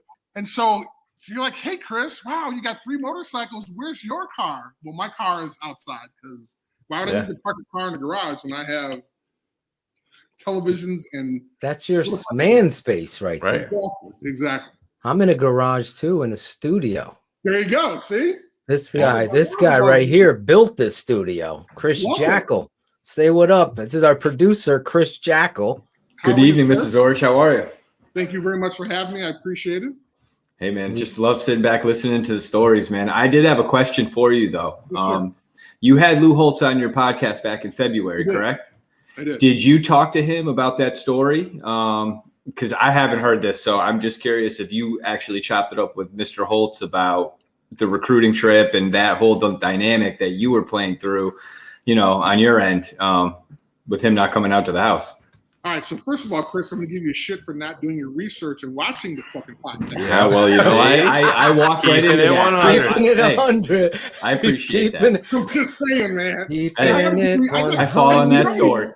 I had to read his fucking book. I've never read his book before. I had to read the book before I got the damn interview. It was crazy. Anyway, I'm just giving you shit, man. So we did not talk about that. However, it was interesting because, so first of all, you got to understand. I mean, he's done so much for me, and the fact that he came on the show was great. But he mentioned something toward the end, and I didn't go there because I was just respectful, right? It's like interviewing the principal of your high school, right, or just someone that you have all this admiration for, and you're like literally. I mean, I'm 52 and I'm fucking nervous interviewing him, right? So he goes, hey, one of the things I do regret as a coach was our 1989 Miami game. And I'm like, holy shit. So I'm like, so again, I use StreamYard. I want to make sure I'm recording. I want to make sure I got a ticker going across the bottom because I'm like, I'm going to use this shit again. This is going to be awesome. So he actually apologizes for what he did before the game. So for y'all who might not know, 89, we beat the shit out of Miami. We got in a bunch of fights that year. And in 89, we got into some fights as well. So we go down to Miami. We beat their ass last year. So obviously they want to beat the shit out of us. We're pumped up. They're pumped up. Right before the game, we kind of go across. We're yelling at each other. Everything. Holtz runs out there. Blah, blah, blah, blah. Go back in the locker room. Go back. So we all go back in the locker room. And he basically tells us, if you guys get into a fight, I'm going to resign. Oof. The fuck? What? Wow. What? Wow. What? Damn. What? All right, so obviously you know what you're doing on StreamYard. I'm not there yet. We're going to get you there. Because I would love to do that. We're going to get you there. Nerd alert! Dude, you got all these questions. All right, so I'm sitting there going, huh? Like, how do you respond to that, right? So I'm just listening. And he goes, well, you got to understand, he didn't say I was under a lot of pressure, but he was just saying that, being in that environment, there were a lot of expectations from other parts of the campus. And we were getting into a lot of fights, and they basically said, hey, your football team can't be fighting. It's a bad so his solution to that was telling us, we were we're undefeated. So we went 12-0 in 88. We're 10-0 in 89 when we're playing Miami, right? So we're thinking we're going to win another national championship because we beat their ass last, so let's do this. Anyway, when he told us in the locker room, hey, I'm going to resign if you guys get in a fight, obviously our momentum went down a can. Miami beat our ass. We wound up playing Miami, or we wound up playing Colorado the next game. So we were 11-1 that year. Could have won the national championship. Anyway, having Coach Holtz on and him apologizing to that, dude, I sent that part to all of the former players that I know, and we were all shocked. Yeah. All shocked. Wow. It's powerful. It's powerful. Catholic versus Christians. I swear to God, there was a question somewhere half an hour ago. I apologize. It's okay. That's Chris Jackal, our producer. StreamYard. I put my cell phone number in the private chat, and I want you to give me a text because I don't want you to put your cell phone. Do you know how to hit this private chat? Let's hold off on that. Let's wait because I'm afraid I'm gonna press the button. No, it's right there in the corner. Private chat. I should have a little a number. Comments and private chat. Hold on, let me go. Hit the private chat. Oh, There's okay, my I see it. cell. Yep, I've bingo. sent you a little message because I want to get some. I want to get some swag out to you. Yes, And absolutely. You just text me later, and I'll text you back, and we're gonna keep because I gotta have you back because we're getting close to the top of the hour for our next guest, and I feel like the Catholics versus Convicts Part 2 needs to fucking happen right now because I don't want to let you go. I could look at the chat room. They're like epic interview, best interview. And let me tell you, I'll come back. No problem, man. It's not like I'm not going to be here anymore. that's what I'm saying. I got to keep you on this because I have so much more to ask you, and I got to take you to Modern Pizza again for the network. We got to film it and eat the pizza and everything like that. I gotta ask you one other question though, real quick, and then I have one favor. So question, favor, and then a teaser for the fans. Chris is coming back, correct? Chris, you're coming back. Yes, I am, but I have two questions. So you ask yours first, and then I got okay. Then I will answer easily. My question: best offensive lineman you've ever gone against, ever? College or pro? College or pro? I want that name. Daniel, Vikings, number 64. Oh shit! The weirdest fucking stance I've ever seen on offensive. I'm like, how does he win?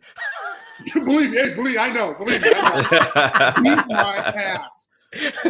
Beat my ass. Great guy. I love this. Awesome guy. And why would I know all this? It's been like fucking 30 years. Why would I know all this, right? It's like it was a nightmare for me. But here's the reason why. Yeah. My ability, my strength I had was that I was shorter than any other offensive lineman. Right. So I literally had instant leverage and I was strong. So that gave me like maybe a second more, maybe a second and a half more going up against larger guys. Right. Well, hello. Randy McDaniel is like fucking 6'1", 6'2". Yeah. Great athlete. Oh. I'm like, what the hell? So I'm thinking my first game I ever played against, I'm like, oh, I got this guy. Look at his stance. I got him. Fucking dominated me. I'm like, holy shit. Jesus, what the hell? So yeah, so he was by far the best player I've ever played against. Model. Model. All right. My favor, or you ask your two questions, then we'll end with the favor. Do I have two or do I have one? You get two. You said two. You get two. All right. Go ahead. Shayne, this one's to you. Mm-hmm. How did you become a Bear fan? Well, I'm 44, so I was in that range. It's kind of similar to Phil. Believe it or not, growing up here in New York, it all started via the Chicago Bulls. Okay. This was pre MJ. There used to be a store called Ames. It was like a Walmart Ames. back I in the day. Ames. And where I grew up in Hammond, New York, it's like Hickory, Indiana. You know, it's huge basketball school. It's true. It's you know, they win state titles, small school. It's just everything's basketball. So I grew up in that environment, and my mother, I told her I wanted some posters for my bedroom, and my mother. It's so funny looking back at The Last Dance now, listening to all these guys. My mom comes home with a fucking Reggie Theus Chicago Bulls poster, and I'm listening to the Cocaine Crew MJ talking about it. So I'm just this little kid, and I like my school colors where I went to, Hammond Central, was red and white. So I fell in love with the Bulls, and then that was right back 1983, right in that range. The Bears started getting a ton of play, so I'm like, oh man, Bears, Bulls, saw Walter, and just that whole crew got totally caught up with it. I'm a New York guy, and I hate all New York teams. Right. Awesome. Yeah, so that's how I did that. But yeah, Reggie Theus, the former Chicago Bull, did it. It's just totally random. Yeah, Theus. that's Orlando Woolridge, all the cocaine. What MJ call them? The cocaine crew or whatever it was. He said on The Last Dance, thanks to my mother, she bought me a bunch of posters from a bunch of dudes that played basketball doing coke, and I had them up on my wall when I was a little kid. Hopefully your mom did not see The Last Dance. No, she did. She did. She's She's a huge Chicago Bulls fan to this day, just because of my love for that, and that we've had a couple big chuckles about that. But yeah, that's how it all started. Believe it or not. That is great. That is great. Yep. All right, Phil. This one's obviously for you. You being in Connecticut, your garage apparently is decked out in blue and orange. Oh yeah. What do your neighbors think? I mean, are they like, "What the fuck?" Hey man, you can't park the car. I mean, please don't, because I'm sure the neighbors come over a couple times for a couple barbecues or something. Oh yeah, everybody knows. Like, it's been since I was a little kid, so everybody associates the Chicago Bears with Phil Etoshin in this part of the state. It's like, if you know me, it's like my wife he fucking knows everybody. I'll go to South Carolina, Phil Etoshin, what up? I'm like, she's like, you're the mayor. So, but everybody associates me with the Chicago Bears. So I fly the flag on the house. I have 2 twin boys, and I was teaching them about you last week, because I was telling them that you were going to come on the show next week, and they were, learning. I've totally brainwashed them into being Bears fans. My father was a Giants fan that became a Patriot fan because he loved Bill Parcells. He's a huge Parcells believer. So he never did that to me. He's like, just pick. You want to be a running back? He put on a tape, Chris, of all these running backs. That's how it came about. And I saw, Tony Dorsett, Billy Sims, Frank O'Hara, all those guys.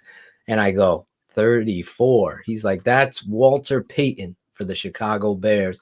And from that day forward, I was in 2nd grade going into 3rd. I'll never forget it.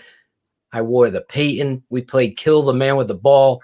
You would yell out, I'm Walter Payton. And anytime you did it. And funny thing is, I just always, the high school, there's my jersey. My father coached. He was my head coach. So it was very hard for me because I was the coach's son. But we had blue, orange, and white as our colors. So everything flowed blue, orange, and white. In 1985, my father won the state championship. He beat 1985. They beat the number 2 high school football team in the country. They were undefeated for 4 straight seasons. They hadn't lost till 1985, my dad. And then I was the ball boy. And then the Bears won the Super Bowl. Exactly. I was on the sideline. You could see me in a Bears starter jacket. Remember those starter? Oh, yeah. I never fucking wore anything else but that starter jacket. They're bringing those back now. Oh, yeah. They're jackets, dope. Yeah.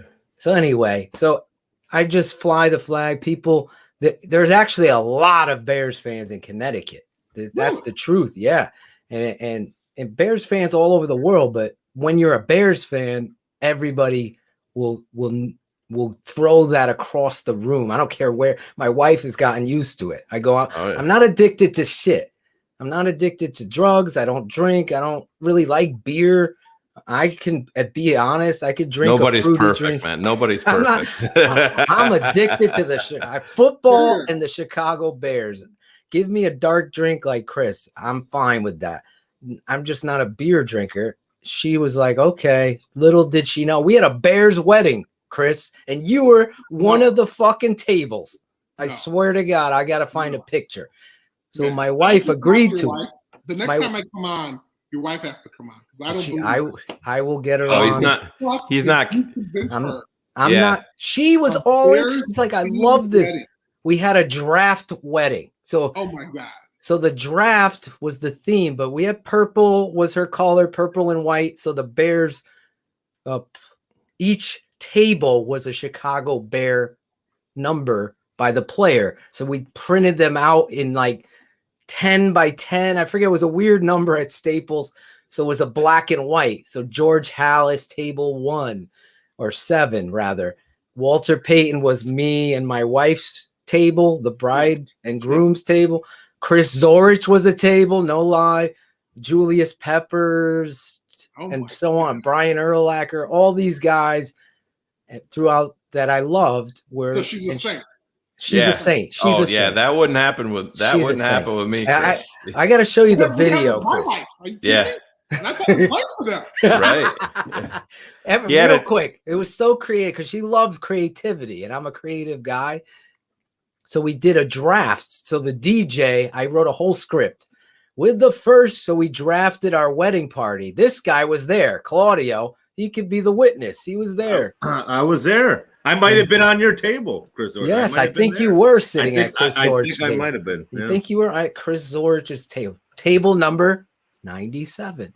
And we had a draft board. So I made up all the universities. Like my father and mother were from Bada Bing State University, and then we played Frank Sinatra. And then my daughters were drafted out of whatever. It was fun. We had and she's awesome. She's my best friend. Yes, she is. She supports this 100%. She was actually the one that said, Phil, you and Shayne need to do your own thing. You got to do your film work. That's going to make your name be known to everybody because nobody could fuck with what you're doing with the tape because it never lies, just like you said. So she is the big reason this network is, Chris. I hope I answered your. I gave you me and you could talk for hours. I already could. So see. Phil gave you that, and I gave you the cocaine circus Reggie Theus story from my mouth. I'm a football. I'm football. I think I'm going to be invited back actually. Oh my God, you're back anytime you want. But I gave you my number because I want you back sooner than you think. That's the reality. Let me say this one more time to our 100 crew. Go over, follow Chris Zorich's show, his podcast. We're going to help him out. Dress up his podcast for him. Yes, please, because I need some help. Because I need no problem. I always keep my word. Orange outlines around the guests. Like I can't even do that. There, look at my producers right on it. Listen to Chris's podcast, the Zorich podcast. Yes, everywhere you can listen. Look at that.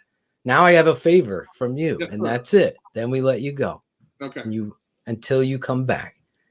I need you to do a station ID because I'm putting together this whole. We've had some amazing guests between. You can even involve your blowtorch, Chris. You can involve your blowtorch. You can do whatever you want. It's going to be this simple. This is Chris Zorich, and you're keeping it 100 with Shayne and Phil on the Tape Never Lies Network. This is Chris Zorich of the Chicago Bears, Notre Dame, whatever you want. He's writing it down. You're keeping it 100 with my guys Shayne and Phil on the Tape Never Lies Network. Right, Tooch? Right, Tooch? There you go. You got it? You think you could do this? I could make He's focused. I could make a Notre Dame joke here because it's taken him a long time to write it. Yes. Hello. Absolutely. Playoffs. Sorry, baby. All right, so we can ISO him, and we're gonna isolate on Chris Zorich. Do you need so much pressure? Hold on. Do you need a countdown? Hold on. All right, just read it through. Let me hear it. This is a practice. This is practice. This is Zorich of the Chicago Bears and the University of Notre Dame. You are keeping it 100 on the Tape Never Lies Network. There you go. I'll take that. That's perfect. Hold on. I forgot the names part. Okay, where the names go? This is your boy Chris Zorich, former Chicago Bear. There's a lot of pressure. Hold on, man. I know. That's what we do here. This is everybody we had on from Alabama did it in one take, Chris.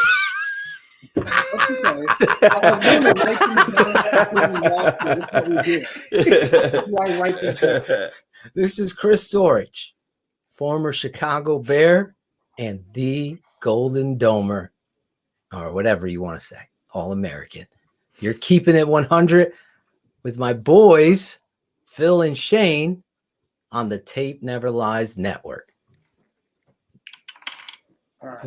Look at this. This Notre Dame education is under pressure. No shit. All right. Go ahead. Do the second trick. You ready? Or you need me to Hope read so. it again? I hope so. I can count you down. You ready? Hold on. He froze for a second. There he comes. There he is. There he He's is. back. Of course, the Chicago. Where are you living? In Chicago or are you outside the city? In the suburbs, southern In the suburbs. southern suburb. Don't give your address. I don't want fucking Tooch going over there. Look at this guy. He's a big fan of yours. All right, you ready? I'm gonna isolate on you. I'm gonna go 3, 2, 1, and you're gonna do it. You ready? Yeah.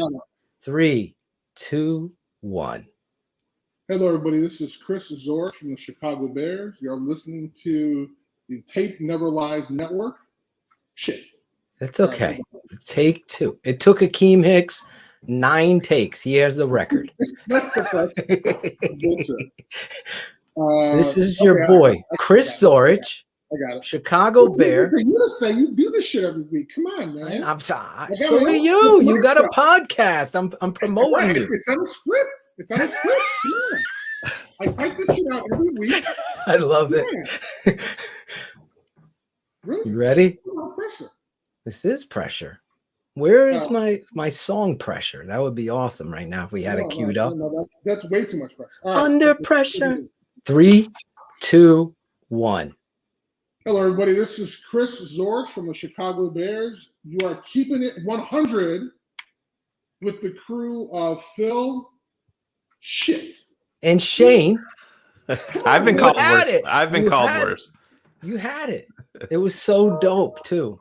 I was gonna make a song out of that one. This is live. This is fucked up. Oh, we can edit it. I can edit it if you want. You're gonna edit all the shit. Oh yeah. Oh wait. Yeah. No, I'm gonna edit right where take 3. There's only 1,300 people watching. So Coach Dre. No pressure, bro. Coach Dre. I'm sure My Jack boy Daniels Sammy the Bull has says take nothing to 3. do with it. Nothing to do with it. Let's see. Let's All right. Phil and shit. Yeah, that is a drop. I've been called. That's why I said I've been called worse. I'm sorry, man. I'm sorry. Hold on, Ryan Pace All is love, here. man. He's got excellent get off. He's Oh, they're getting it queued up for you under pressure. We don't want to get it. We don't need the copyright. No copyright. No. Be careful. That's not fair, man. How are you doing all that? You can do all that on StreamYard? Oh yeah. Yes, I'm gonna teach you. That's why I gave you the number. Turn that off. I already feel like I am best friends with this guy. I really do. It Love depends this on how many takes we're gonna have. So No, take 3. Watch this. You ready? Watch who comes on the screen to give you support. Gangsters, what's up, guys? McLovin. oh my god. Here we go. How do you do that? I'm gonna. Dude, I have problems like putting it in Big like plays are nice. They're good. We need. Oh, that's not fair, man. We're gonna get you up and running to a level to a level you've never seen before. You ready? Take 3. Oh. 3, 2, 1. This is Chris Zorich from your Chicago Bears. I'm keeping it 100 with Shayne and Phil. Oh, Phil, that's right. I'm a Tape Never Lies Network. Go Bears. Boom! Yeah. Yes. Come on, man. How do you do that? This is the best, wait, hold on. best favorite podcast on the planet right here. No, it is. But for the folks listening, and I'm giving them a hard time, but literally, so I started my podcast on Zoom. Didn't have any type of these abilities. Great. I switched to StreamYard, thought I knew what was going on. Excited because I was able to get a ticker across the bottom. Yeah. And so for those of you guys who either have podcasts or have used StreamYard, you kind of understand my little fear here, right? Yeah. I'm like, I have no idea what the hell I'm doing. These guys are throwing up all these graphics. That's awesome. You know what you do, Chris, when you have a guest that you don't really care for? So on your podcast, if you have a guest that's not doing their job, we'll teach you how to do this.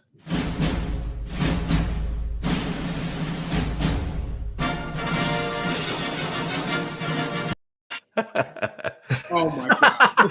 We'll teach you. We'll teach you all the good stuff, man. First of all all, right, hold on. So I know you have them all tagged on the side. You're But right. You got like what 60 up there? How many of them you got up there? We got a lot. Yeah. But we have to keep changing. We're trying to get them to add more because our show is so. They're supposed to be this summer. They said. So advanced. Yeah. We like this one. I don't give a fuck that he smokes weed. They all smoke weed. Smoke weed every day. So we always. so you were able to take a tape from one of your former correct. Podcasts, put it up there. But I thought there was a limit on the time you could. I'm going to teach you all that shit. Yep. We have some workarounds we can teach you. Yeah, I got to teach you the workarounds. Well, anyway. I'm sorry, guys. I was getting all technical. My bad. Sorry. No, it's all good. No, that's what this is for. The show is live. Chris Zorich, you were amazing. Awesome time, man. You said it all. I can't thank you enough. We're gonna have you back. Did you write down my number? I know you got the script. I did. Okay. But I'm not going to say it on air. But yes, I didn't even answer the question about the first round pick. But that's okay. We can say that till later. We're gonna get you back on the show. We got a whole. I'm dead serious. You see how you. And I'm gonna text you the intro I made for you, so you could play it on your show. Because that's awesome. Like yes. I might use that for like my show. So. You're gonna. I want you to. 100%. As long as you guys don't sue me, No. That ain't coming from us. Just saying, hey man. I'm not gonna make you write an NDA or anything like that. Been there, done that. Wow. That's a whole nother story. I can't even imagine. Well, thank you so much, Chris, guys, for coming on. Absolutely. Being on again. Yes. Thanks, man. Seriously, text me because I want to send you some swag as well from our network. And thank you for sharing so much time with us and our fans, Shayne. They're just loving it, huh? Oh man, yeah, they're fired up. It's so loved having them on, man. We can't wait to have you back. Awesome. Thanks, man. All right, Chris. That was the great Chris Zorich, man. Oh my God. We just continue to have these interviews, Shayne. Man, it's so much fun, man, because we watched Chris for so long, and you get him on air and chop it up, and I think that the format that we have here, I think people get real comfortable real quick, and then they open up and you hear the story that he was sharing, about his mom, and then the one with Lou Holtz in the locker room that you brought up, and that's what we're all about here. We take a different approach to how we handle these things, and I think a lot of people appreciate it. And Chris, like you said, man, he fits right in with what we like to do. He's not afraid to bust balls right back real fast. So that's what we love about it, man. He was great.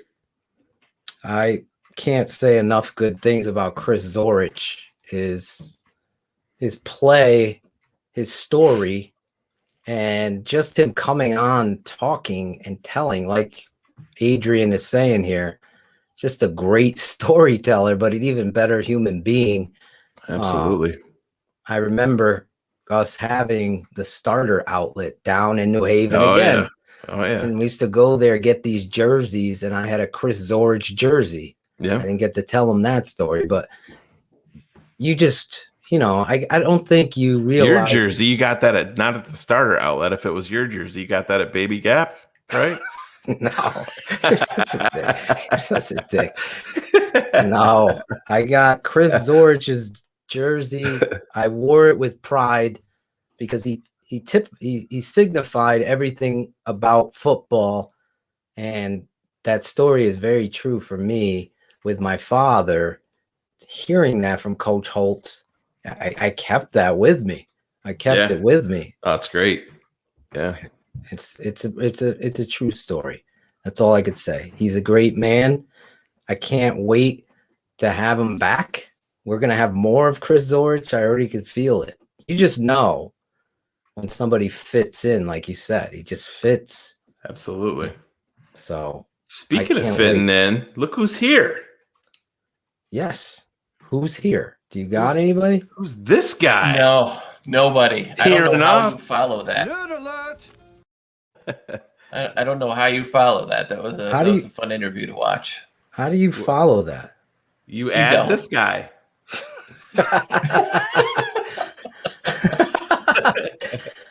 You can't say enough good things about Chris Zorich. Oh man, Cars. that was awesome. Were you growing up a Notre Dame fan, or no? I'm getting that wrong. Yeah, that era. I grew up a big Tony Rice fan during that time, and that's how I really, Cars was the Catholics versus convicts. Cars was the convict.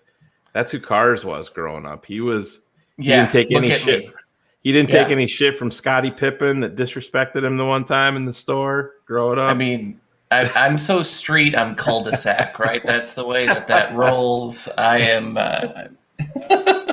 There he is. I love that picture. But no, so I growing up in an Irish Catholic home, like all we did every Saturday was watch Notre Dame football, and that hearing him talk about 88 and 89, right, and that era, that time, right, that was everything. So like one of my favorite moments was him becoming a Bear, because I'd watched him every Saturday, and then I got to watch him on Sundays. So that was a lot of fun.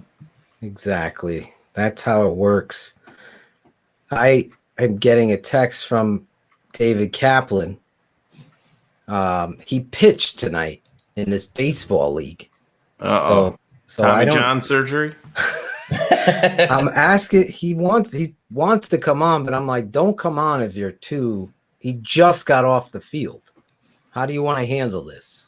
Yeah, just whatever's easiest for him, man. It's like I said, we can course correct and have him back. I don't want to put him out. He's been so gracious with all of his time with us. Absolutely.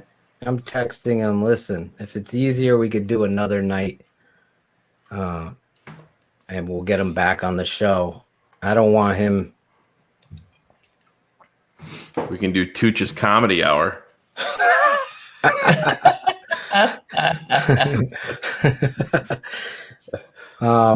As I'm texting him, I'll let you know. Obviously, live. We're live on the air here. We just had Chris Zorich on the show, but there's been a lot going on. I'm just telling Cap, let's schedule for another night. Yeah, I don't want to put Cap out. I mean, he took time out of his goddamn vacation to come on with us. He really believes in what we're doing here. Better late than never, Cars.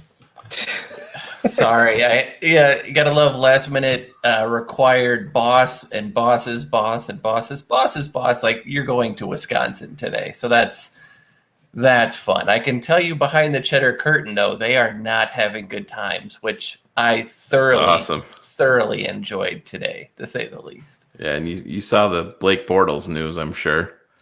Yeah, that was not good. The folks there were not thrilled, Dave.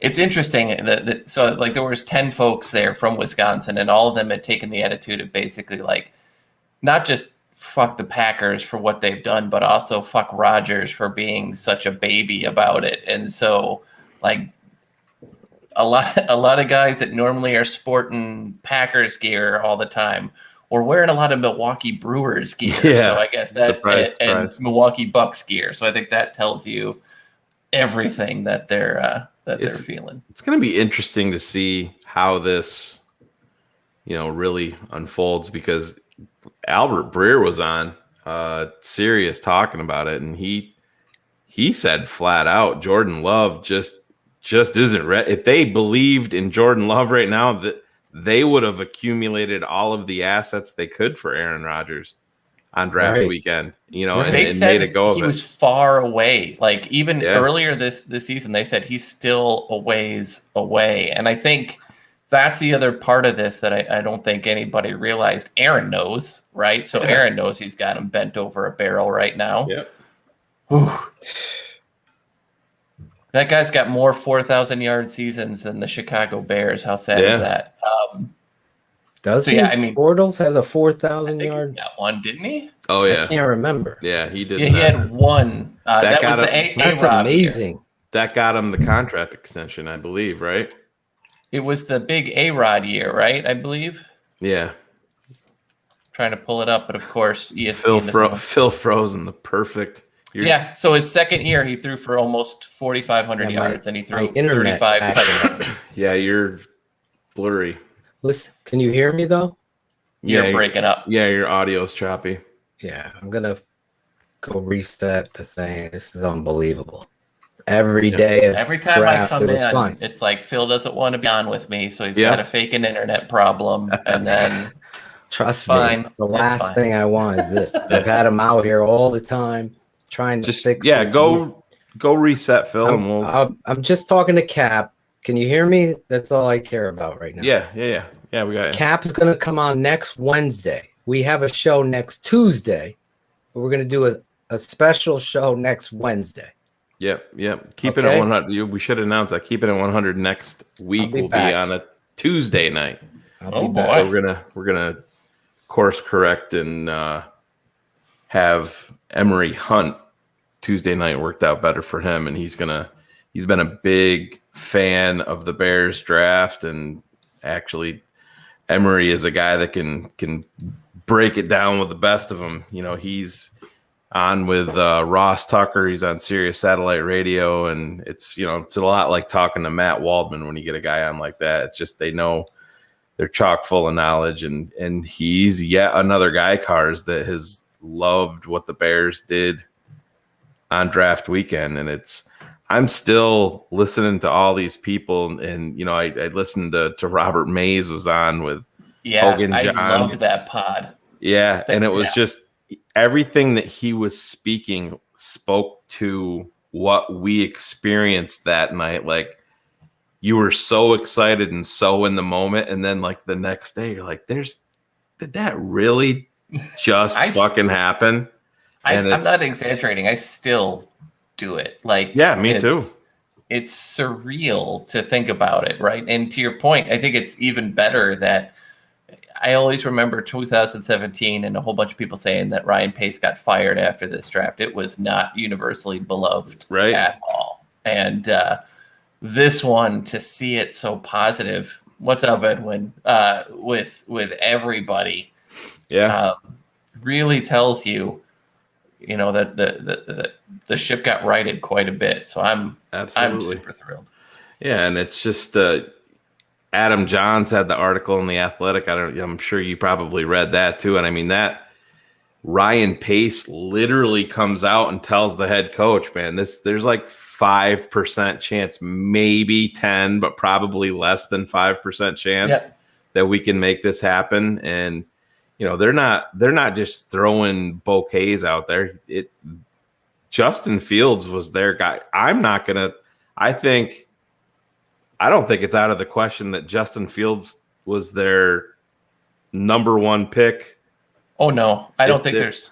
Yeah.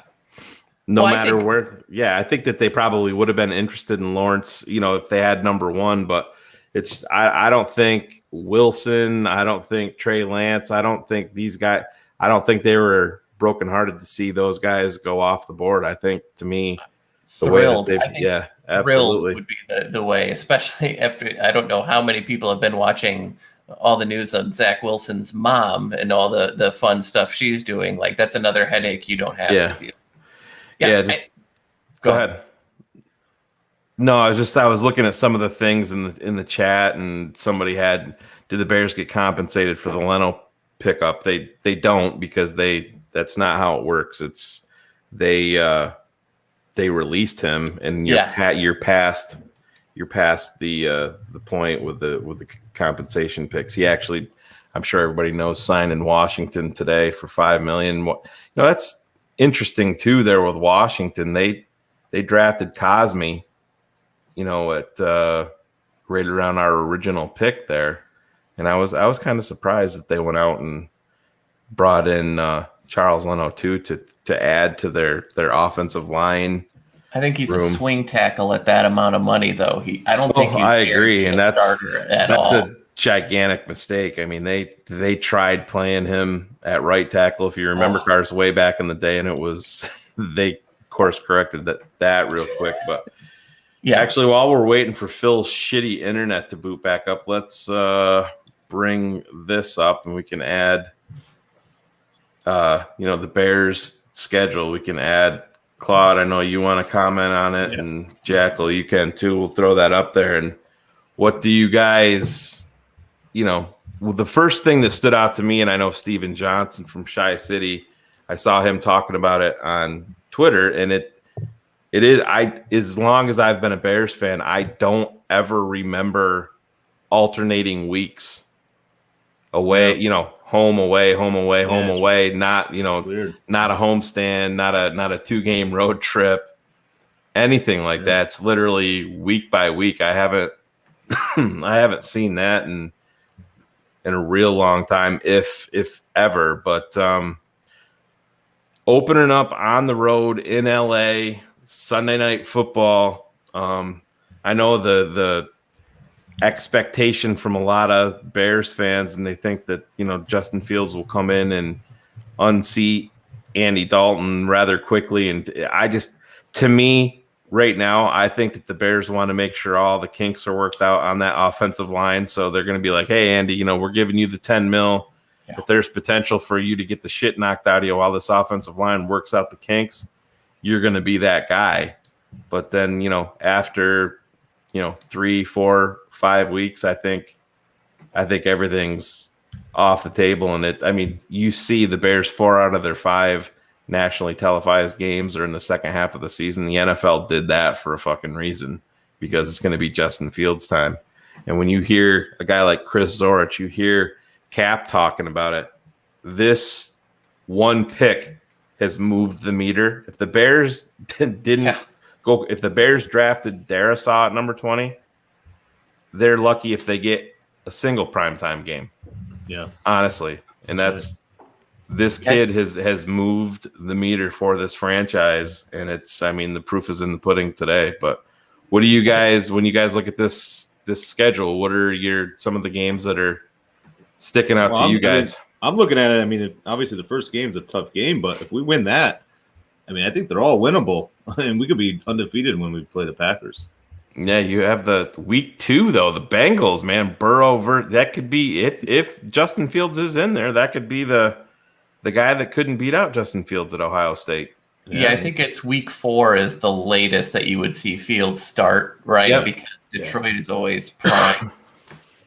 And you don't want to underestimate Cleveland. I think you're right, though. With a rookie left tackle, a guy who didn't start at center last year, the guy who started at right guard, now at right tackle, the line is going to be brand new. And from all accounts, it's going to be a much more smash mouth physical scheme. So I think there's going to be a little bit less of a push to rush him in. So I would look at, yes, either starting week 2 or week 4 at the absolute latest. But the one that drives me nuts is the Baltimore to Detroit turnaround. That one, they've done it before, Cars. You remember back in 2018, they had that. What was it? 3 games in 10 days, or some craziness like that. It was the worst 4. It was 4 games in 17 days. Is that what it was? But it was like 3 of them in the first 10.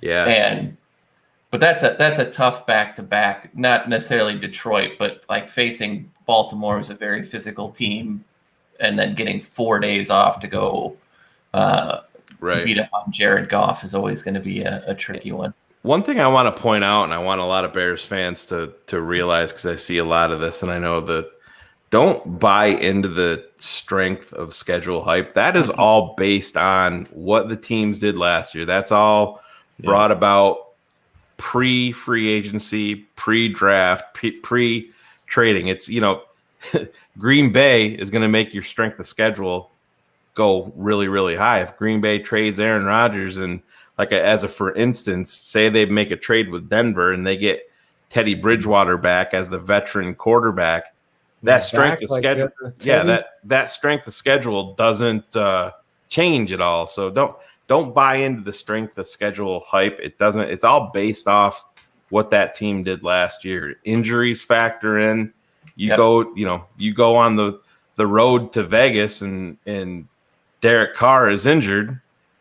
It's a whole different game. So I see a lot of people getting caught up into that, and It never you shouldn't. matters. Yeah. I mean, like Green Bay's got a whole new defensive coordinator. That's not factored into this either, right? So, I mean, there's all these changes. You never know.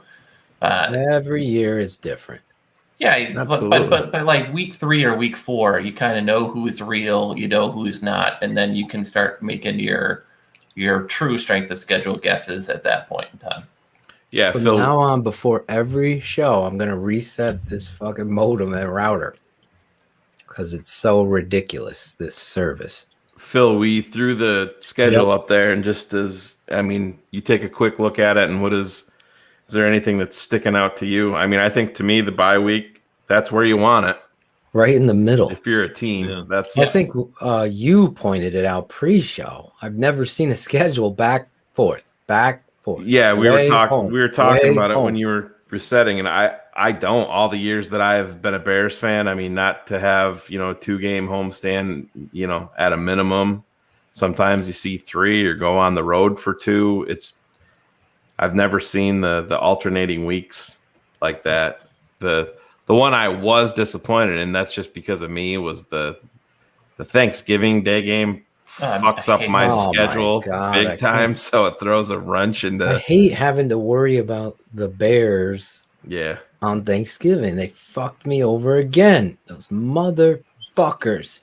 Well, one of the good parts of it is that for the most part, outside of that Detroit-Baltimore pitch, you've got pretty much 7 days and 1 or 2 8-day breaks in between games. So I don't know who follows Warren Sharp, but he had a big thing about who's had the worst kind of quick turnarounds, and the Bears were one of the least fortunate teams as it relates to quick turnarounds. So to see them have more spaced games really is better overall, especially in a 17-game season that they can probably not. But how about the amount of afternoon games too? Like you've got. It's not just the prime time. You've got the afternoon games, which are also prime. You could tell when they expect Fields to be starting by, and that people are really going to want to take notice. Yeah. And I see on that. B-Bear. I love watching football on Thanksgiving. Phil and I are just talking about it from our perspective with families. The Bears are on, then we're going live, so it throws it pisses off the people that run our houses. Exactly. That's the only thing is we're sitting down to have Thanksgiving dinner. Yeah, we piss them off anymore. I'm going to be moving to Iowa with Tooch. You know what I mean? I don't sit in the living room, or I don't go in the dining room and eat. I'm fucking have a plate watching the game. Oh, screaming. hell you know what I'm saying? Fucking nothing is tasty. It's like I'm just fucking eating to get it over because I'm so invested. Then I wait until after the game. Unlike B-Bear and others like Jim Larison enjoys it, we go live immediately after. So now I've committed the whole day, and I get that look from my most supportive wife ever, but still getting the look like, okay, we're not going to see you till 6 o'clock or whatever, 3:40, but that's just me being selfish and us doing, because we always commit to this network, and I'm excited. I'm already telling you right now, I'm going to Bears Packers. What is that? October 17th, Sammy the Bull. Bears Hour live from the stadium. I've told Shayne, just circle that. I'm telling cars, get ready. Phil and Shayne are coming to Chicago. What is it? Throw that schedule up there again for me. What is it? October 17th? I have a feeling October 17th. Yep. 1 o'clock kickoff. Claudio in the house. Oh, yeah. TTNL. Oh, yeah. Maybe Tooch's Filipino wife will actually let him leave the house. He'll probably have to fucking I hope so. bring one of those what are those play pens so his kids could be in the background at the stadium. Pack and play. Yeah, Tooch They can has stay a with their pack amp and play. out there. Yeah. Tooch is the only guy at the stadium. Hey, at the you want to know the funny thing about that is here we're just about 29 days away from the baby in this house, and I have a pack and play right behind me in that doorway that was just delivered a few hours ago. Pack and play. Yeah.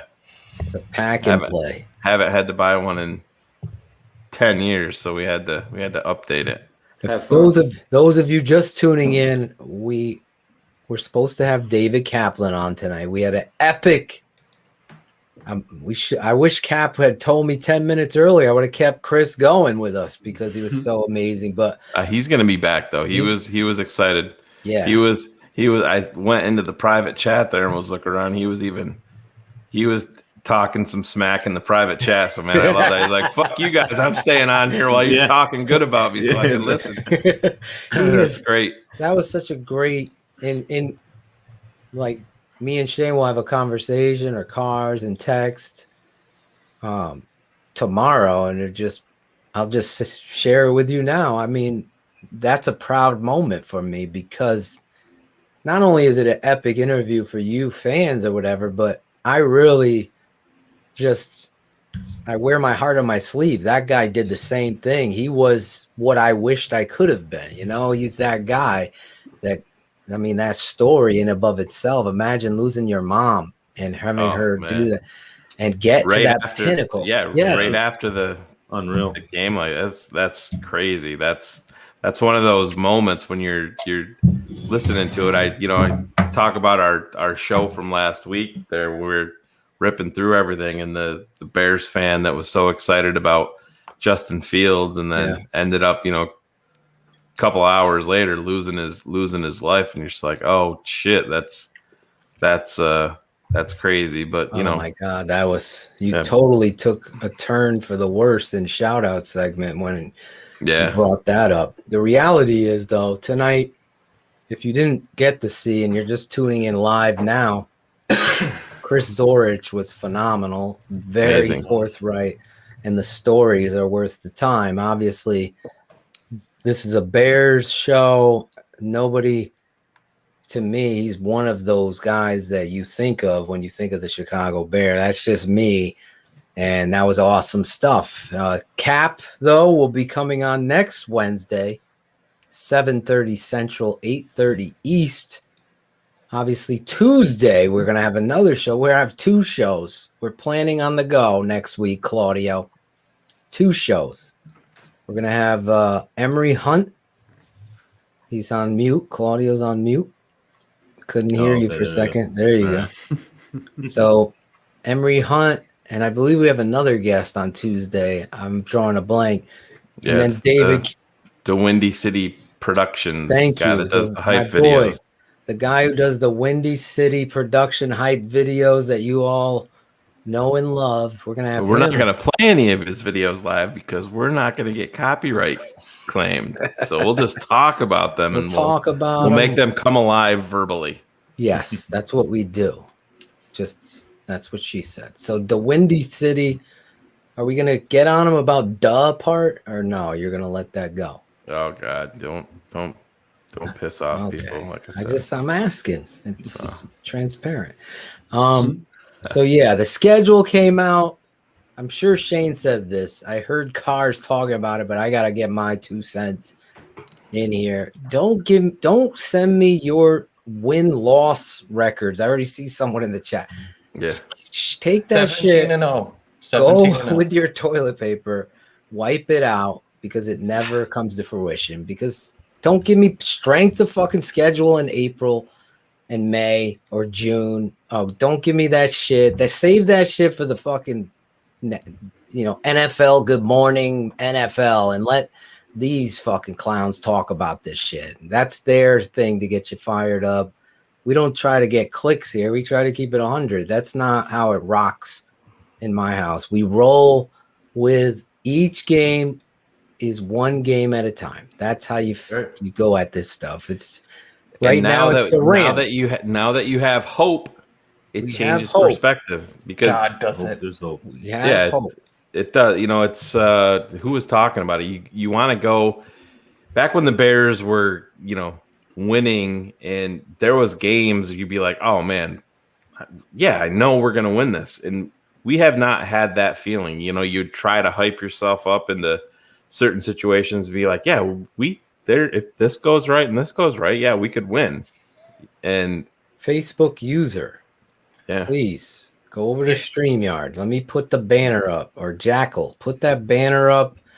Let them know. Go to StreamYard so we can see who's actually talking. It could be a blog boy for all I know. I don't know. I don't even want to put your comment up as your blog boy. Bear But down. Shayne, you're right. It's like, remember the Dick Duran year with Cordell Stewart? Like, we're all like, this is going to be the year. This is going to be the year. And Oh, yeah. There's that game forever will live in infamy. And it's always been like, I feel like we've been doing this for 2 decades now. Like, no, this is this. Everybody comes out of the woodwork year and tells you afterwards. Yeah.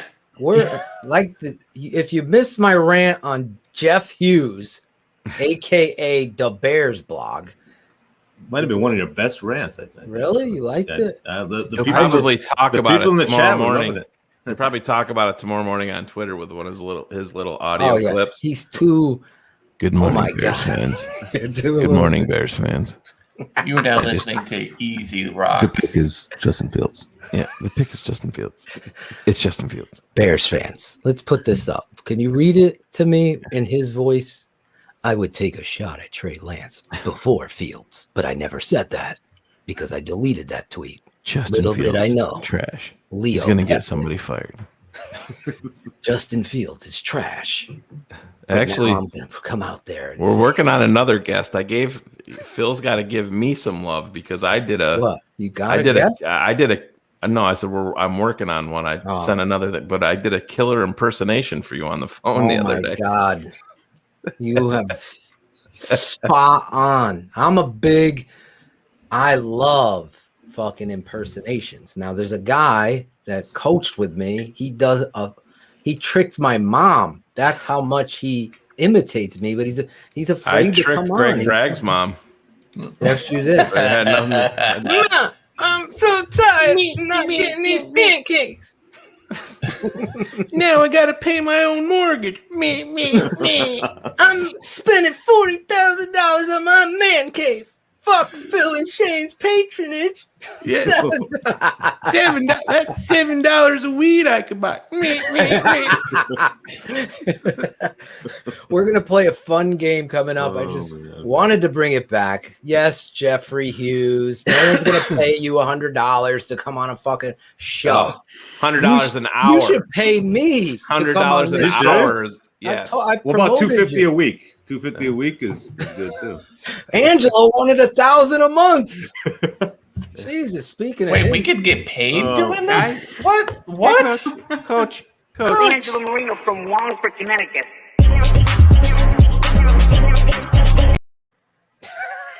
At one point, Michael Jackson had to leave the Jackson 5. I know my worth, Coach. I know my worth. And if you guys aren't going to pay me what I'm worth, I'm going to have to leave. And I'll tell you what, Coach, I'm going to start my own podcast, and this is what I'm going to do. It's going to be big. It's going to be big. You guys are keeping it 100. I'm going to call my podcast Keeping It 1,000, Coach, because I'm going to be that much. What? This is a true story. None of this is a true story. This is it. This isn't bullshit. This actually happened.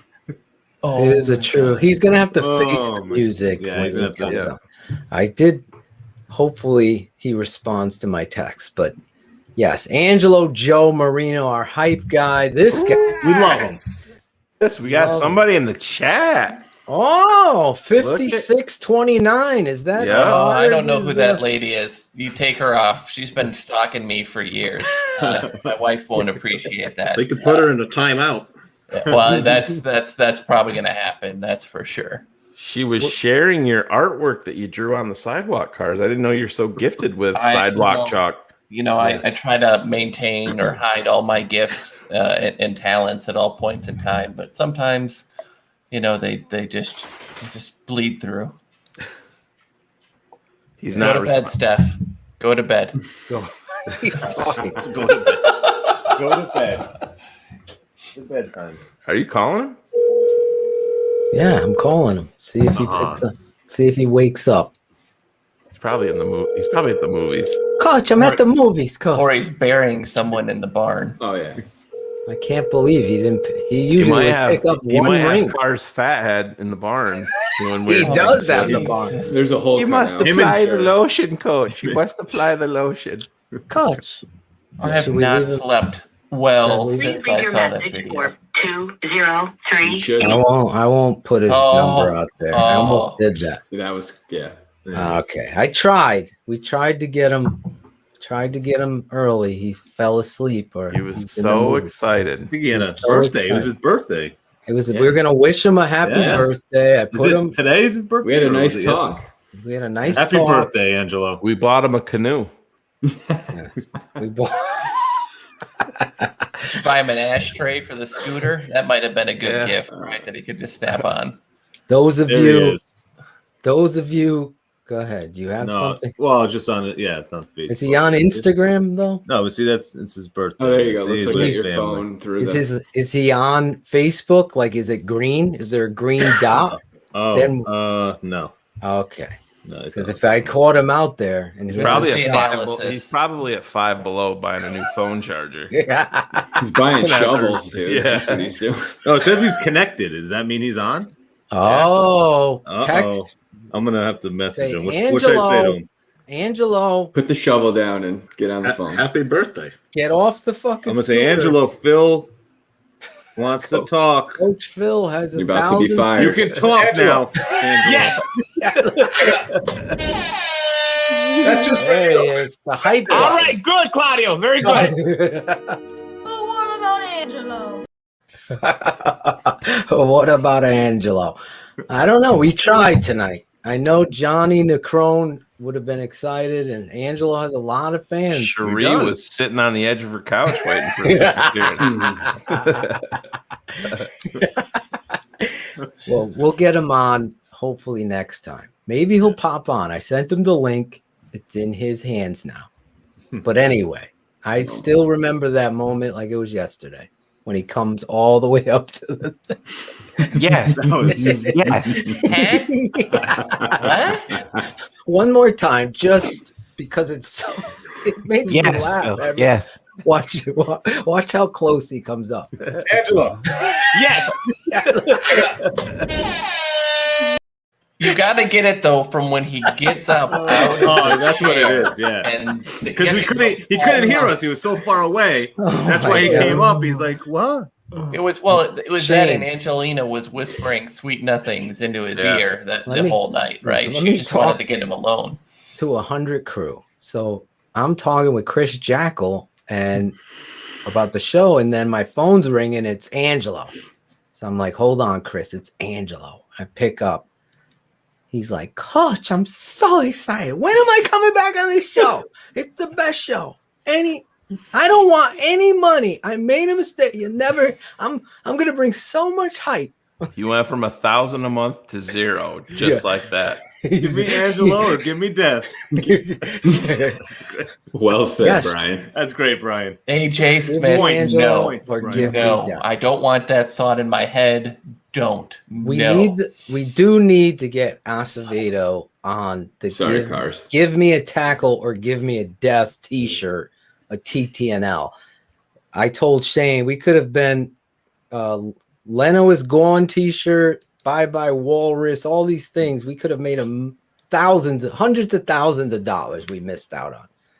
We can't miss out on give me a tackle or give me death. And then on the back, just have Jenkins glasses, just his glasses. You know what I'm saying? Like, because he's got those. You got to get his profile pic where he's like side profiled and looking Yes. back lovingly at. But I'm like, afraid like that's it'll be the a one. copyright thing. I don't want to That's like probably know true. his identity, but his glasses on the back, everybody will know that's Tevin Jenkins. So give me a tackle, give me death, get some Tooch. Are you a graphic guy?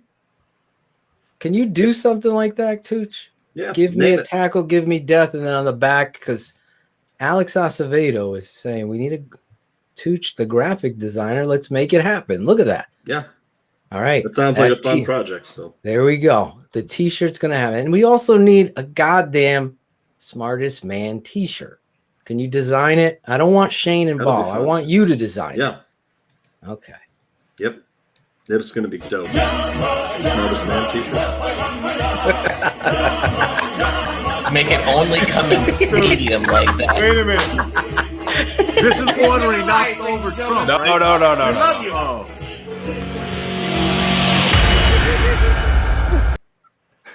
It only comes in medium. That's it. Medium. That's it. Medium. Oh my God. Oh, Walrus. we love him. Give me some t-shirts or give me death, Tooch. You have one. You got a job. The Open. You have one job. Well, you have 78 He's got of the other ones that Phil has also assigned you, but you No, I have haven't one given him job. that many. This is a big job. Me and Shayne were actually talking about it this afternoon. We got to get some of these instant t-shirts designed. Okay? So give me a tackle, give me death. Am I right, Logan, Cherie, AJ, Smith? I saw Michael Williams. That shirt you're going to buy. I'm going to fucking buy it. Well, people in the chat, if you guys got ideas for If shirts, you have put 'em out ideas, there. send them out there. You're a Pure Bliss t-shirt. Alex Acevedo had said that too. I agree with Angelo. We can use Angelo's profile on the back.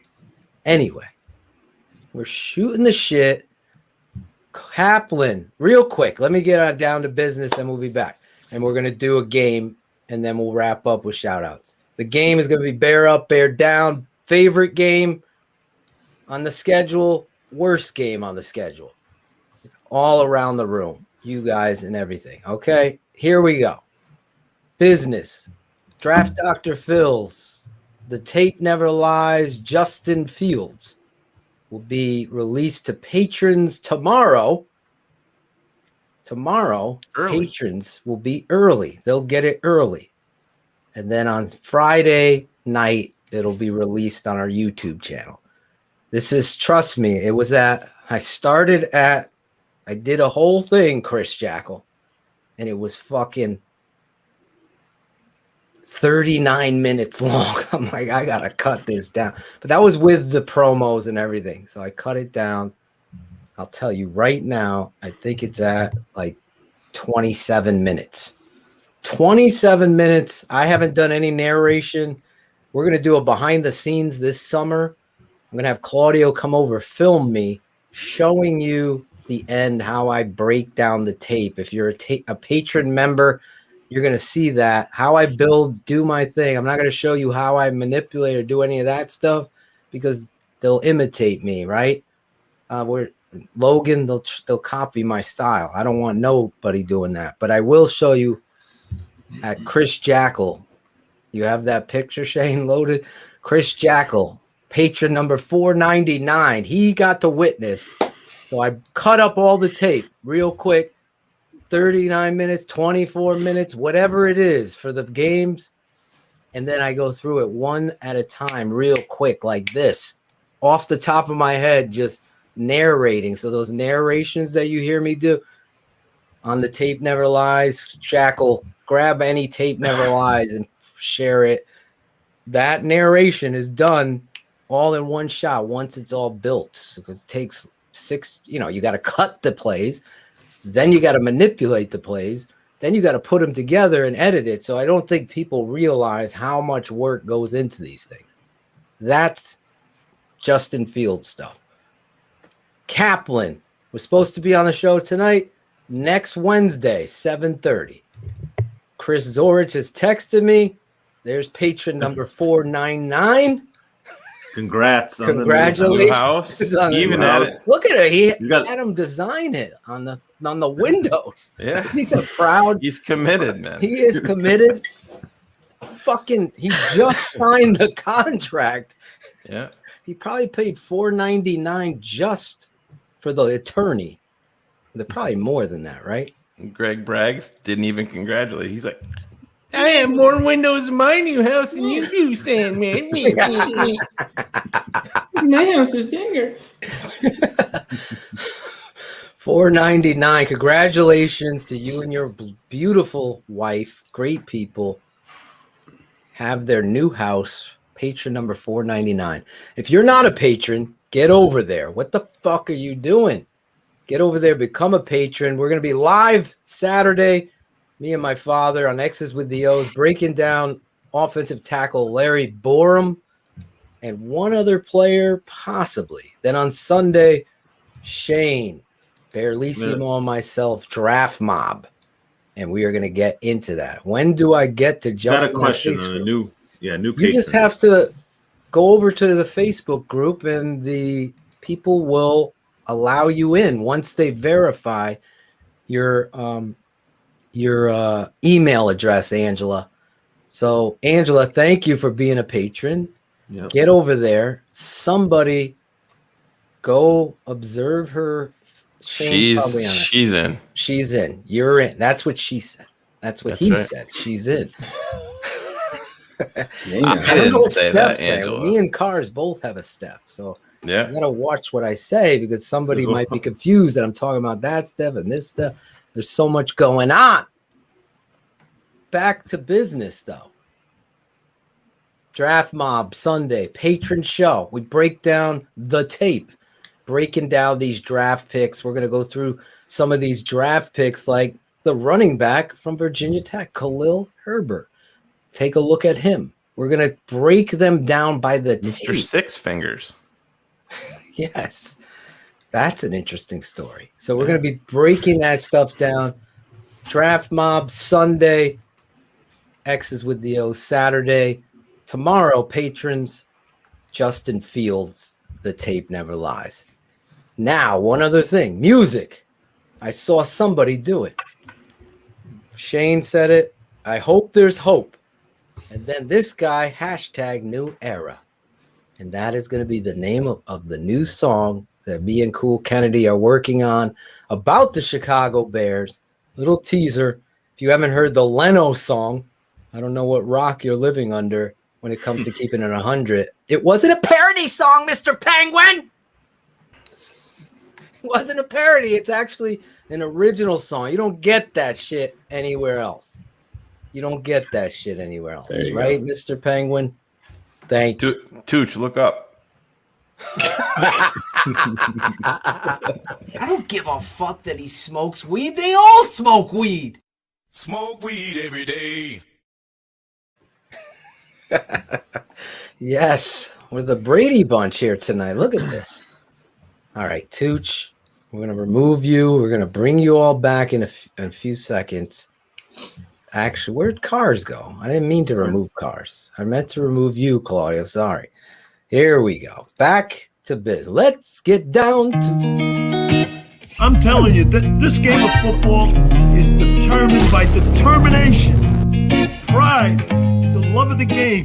The Tape Never Lies Network, home of the greatest Chicago Bears fans on earth. Hey, what's going on? It's Mark Grody, Chicago Bears sideline reporter, and you are listening to Shayne and Phil on the Tape Never Lies Network. Hey guys, it's your boy, the Superback Shaw and Sierra from Sports Zone Chicago, and I'm listening to my guys on the Tape Never Lies Network. I'm JJ Stankovitz, and I'm keeping it 100 on the Tape Never Lies Network. This is Brett Maley of History Channel's Pawn Stars, and you're listening to my favorite Bears fans, Shayne, Phil, and Claudio. They're keeping it real on the Tape Never Lies Network. Well, this is Lawrence Funk from Funk's Barbershop, Chicago barbershop and barber to the Chicago Bears. I'm here with my boy Phil. Claudio. Playoffs? Don't talk about playoffs. You kidding me? I'm so excited for this, and I'll tell you what, after the game, I'm going to be on with my guys, Phil and Shayne, from the Tape Never Lies Network. Yo, this is Big Steve Edwards, former Chicago Bear, offensive guard, offensive tackle. You're listening to my boys, Shayne and Phil, on the Tape Never Lies Network. They're always keeping it 100. This is Only Truth with my boys on the Tape Never Lies Network, keeping it 100. You're watching Keeping It 100 with Draft Dr. Phil Atoshin and Shayne, the smartest man, Marsaw, plus Claudio the Barber. Stay tuned for more Keeping It 100 right here on ShyCitySports.com and the Tape Never Lies Network.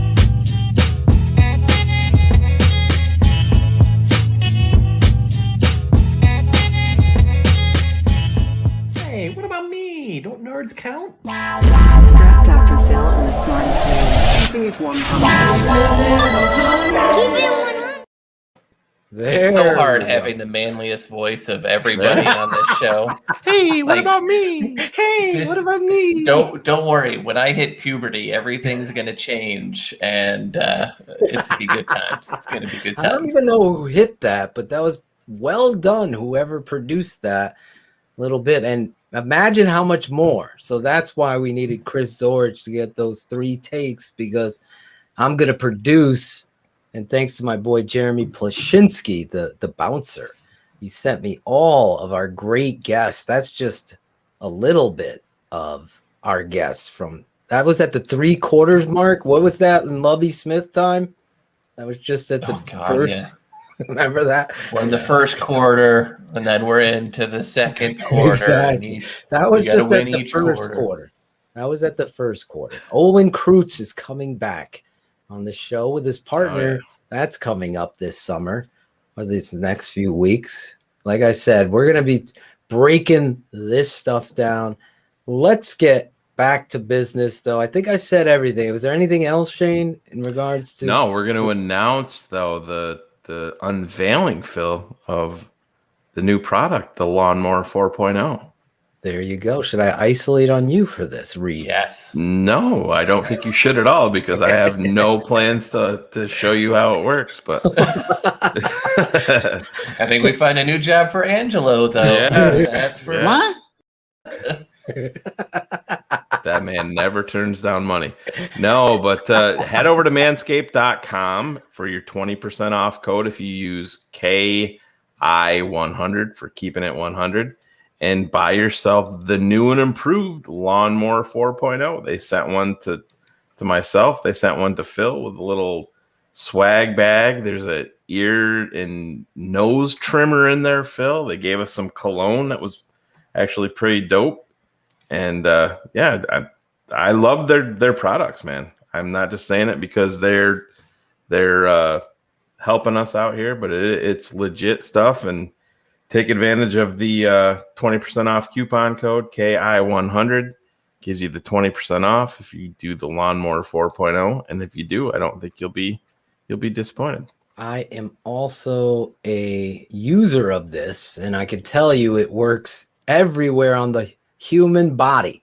Yeah. And I am a big fan of that because you won't even need a barber. Listen, Oh, boy. Sammy the Bull, before you go, I can't believe you're leaving me. Well, let's plan that Green Bay game, October 17th. All right, buddy. You're going to be in charge of logistics, you and Mikey Tenerelli. All right, now we're going to bring everybody back. Chris Jackal's going to play this game, and you in the audience are going to play this game. So, Shayne, how are we doing this now? Is it? I don't even know what the game is you're playing, so you can fill me in. Bear Up is the favorite game, or the best game that you think. We can build it on. Favorite or your least favorite game in this game? Bear Down will be the least favorite. So we do the opposite. We're bringing it back, baby. October 17th.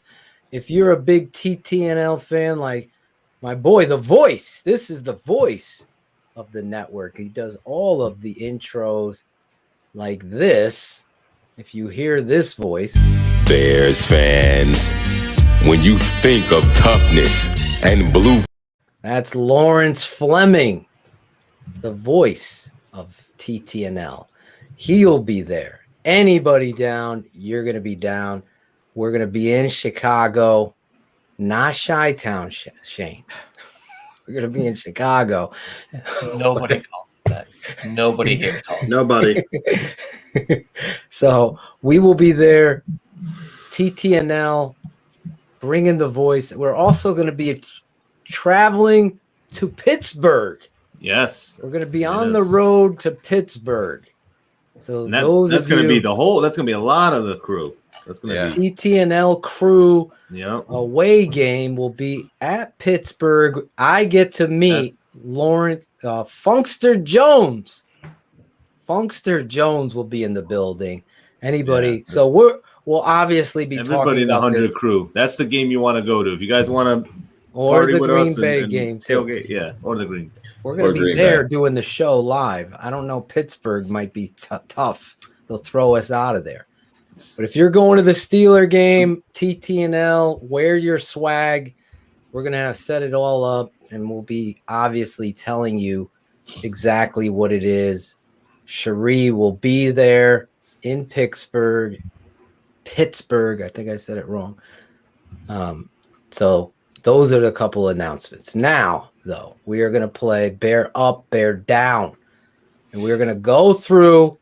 We're not doing predictions, so we're not doing bold predictions yet because that's just dumb. I don't like predicting wins and losses. And 17-0. Next question. 17. Exactly, Cars. 17-0. I'm looking for Bear Up, Bear Down. Do we see it?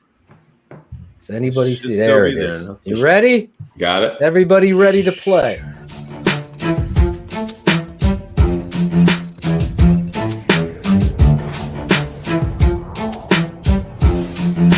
Philatosion, Shayne Marsaw, the Tape Never Lies Network. A bear up, a bear down. It's Draft Dr. Phil and the smartest man around. A bear up, a bear down. It's Draft Dr. Phil and the smartest man around. A bear up, a bear down. It's Draft Dr. Phil and the smartest man around. A bear up, a bear down. It's Draft Dr. Phil and the smartest man around. A bear up. This week, Draft Dr. Phil and Shayne Marsaw, the smartest man. Bear ups and bear downs of the week. Bear up, bear down. We're taking a look at this schedule here. It's just come out. Chicago Bears official. I got to say this. To not have Khalil Mack on the cover, to me, is a huge media mistake. Like David Montgomery, Mooney, but not Jalen Khalil Johnson. Mack. Yeah. Jalen Johnson? Jalen No. Johnson. That's a fucking drop. Shayne wanted the rookie. Yeah. You should Justin Fields. I was against Justin Fields. Cars. Fuck that. Why would you be against it? He's the face of the. He's not there. He's the rookie. He hasn't done it yet. So I would wait on him. But Khalil Mack is. Fuck is Jalen Johnson done? I don't agree with Jalen Johnson. Khalil Mack needs to be on that schedule. Yeah, absolutely. All right, 2 votes. Khalil Mack, Justin Fields, and David Montgomery could be on it. On the panel, real quick, and you guys in the chat. This is me and Shayne. We're disagreeing. We're not bear ball washers. Whatever the fuck those. But you're not from Chicago. You guys don't have an opinion. I guess. Remind me to address meatball. Don't let me forget that. We spent the first 20 minutes of the show addressing that. No, we addressed fraud in this, but meatball. Okay, I'll address it now. Meatball is what we do here. We go against the fucking meatball.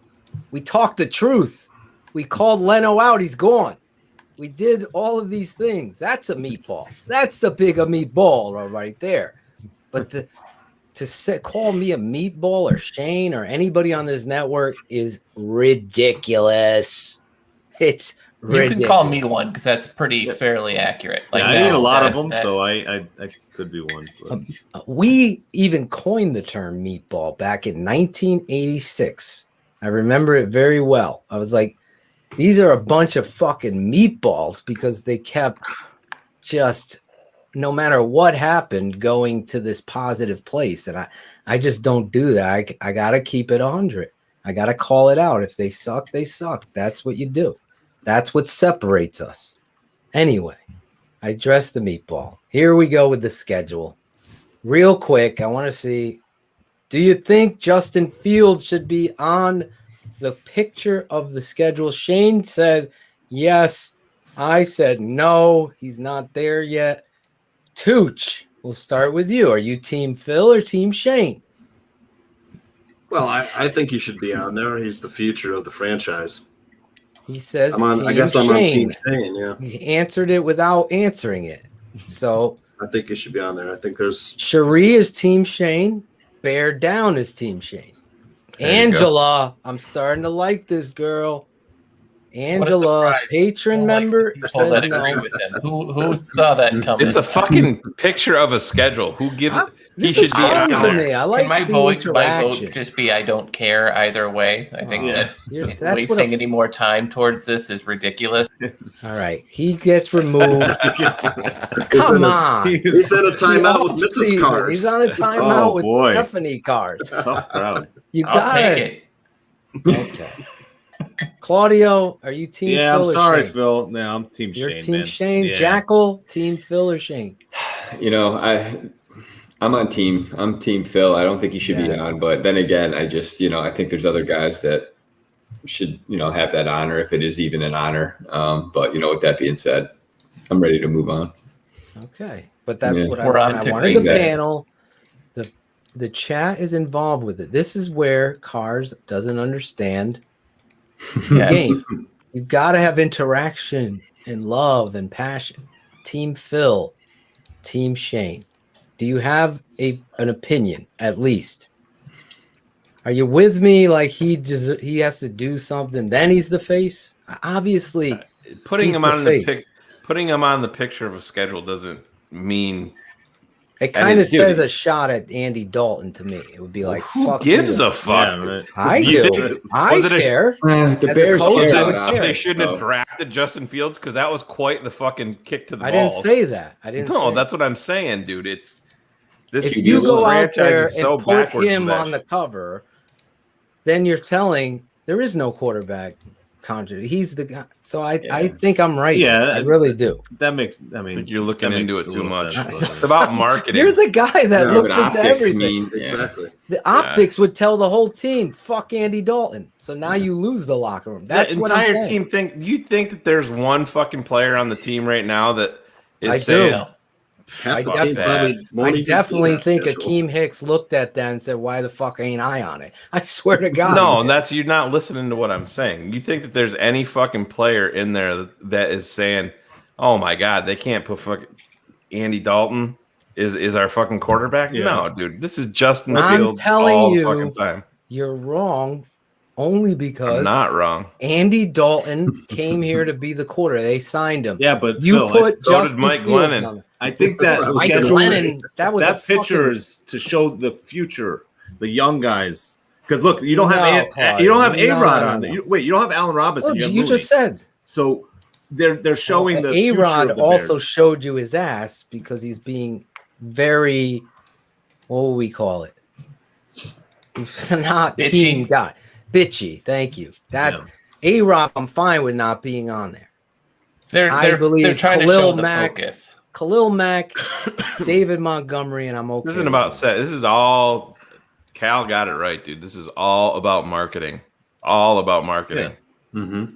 Put it out there. That's what I'm saying. Yeah. Exactly. Well, you It's the got marketing pissed of the off next because generation. Fields wasn't on there, so that brought up the conversation. That's what I'm saying. He should be. What's childish? All right. Talking about this? I don't. All right, you understand. wanna? We'll do the bear up, bear down. Let's do the bear Let's up, do bear it. Why down. not? Why not?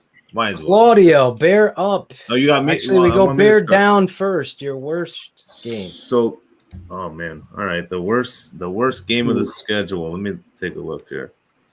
I'm gonna up on the say screen. just because of the You can look at your computer, Claude. Claudio, yeah, up in it's front of small. you. Honestly, it's so Oh. freaking Yeah, we're tiny gonna- on the computer. I can't see it. I don't know. You know what? How small is this? Honestly, computer? I would say, Never ask a man that question. yeah. I don't know. It's tough. Bear down. I don't. I All can right, answer Jack, that. what about question. you? I'm ready. I'm ready. Go ahead, Jackal.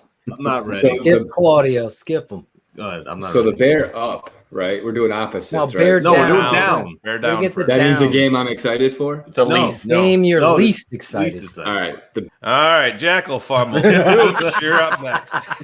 I'll take the I October definitely deserve 3rd that. Lions with Jared Goff. That bores the Nah. fuck out of me. There you go. Boring. October 3rd. Cars, since Claudio and Jackal are still thinking. So mine is week 7 against Tampa, just because it's right after Green Bay. You go to Tampa, and then the next week is San Francisco. So like you're going all the way East Coast, and then a week later full West Coast. And that's going to be a really good defense after facing Fields versus Lance, maybe. No, it will not be. Trey Lance is not going to set foot on the field at all this year. So that's why Tampa. It's a rough time. What cars do you think he will dress? Like, so we had a first-round quarterback last year that didn't even dress for their team. Who's that again? Jordan Love. Oh yeah, that's right. No, I don't think he will. I don't think he will dress. I think who's the Iowa? They'll have someone else there to back Chad up. Kelly. It won't be Blake Bortles, sadly for them, but it'll be someone. No, I don't think Trey Lance is going to be dressed at all this season for them. So who's that? Did that leave me? I go next. Yeah, you can go. So my bear down would be week 18. I'm so sick of playing Minnesota the last fucking game of the year. You took my fucking same fucking point. I was worried when Carr said week 7. And I still had the week 17 in my mind, but it's week 18 now. I'm going to fuck that up all year long. Do the records now get thrown out, Cars, because of the extra game? Now we're dealing with different kind of numbers because you're a numbers. If you don't rush for 1,000 yards in 17 games. Yeah. I mean, what is it now? Even in 16, it's 65 yards a game, right? It's the 1,000-yard rusher is not I don't want to say not anything, but it's not anything, right? Like you got to start getting to 1,300. Yeah, you need to start getting to 1,300 plus yards. Yeah. Yep. And then it really means something. So yeah, the numbers, the way they'll do it is they'll start to change it to yards per game, right? Like your average yards per game passing. Because like if Justin Fields throws for 4,000 yards, great. But if it's in 17 games, all of a sudden it doesn't look as great. Yeah, that's gonna be something that I know a lot of the blog boys are gonna get under my skin with, because they're gonna debate and try to manipulate their narratives, or like the blog. He's gonna try to how's he gonna wiggle out of those statements? I know one of our 100 crew already confronted him with a screenshot of it, but they'll figure out a way. They'll make narratives based on this extra game, and I don't know if I actually like the extra game because of that. I wish there was an extra bye. That's my biggest makes complaint. a hell of a lot more sense. If they had an extra bye, I would like it a lot more, because you don't care about player safety as much as you keep saying you do if you just throw an extra game with nothing else. Let me give you my bear down, since Shayne actually took the same one. Jackal, you got something on your nose? How's that smell?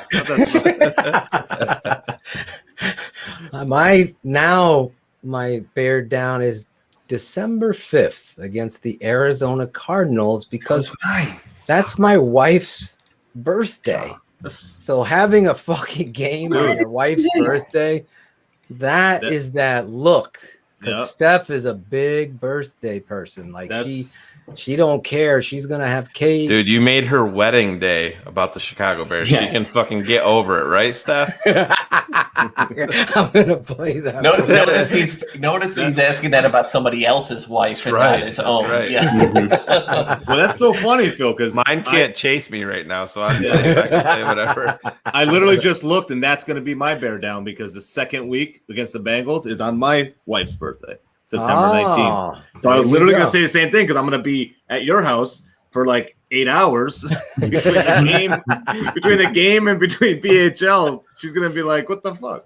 Yeah. So I'm going to have to get her something really good. Yeah, that's tough. That's tough. And like I said at the top of the show, you don't schedule your baby's christening. Let me just isolate on me for a real quick second. I'm going to give a PSA. Thank God you haven't gotten enough screen time today. I've been off the air, actually. Real quick.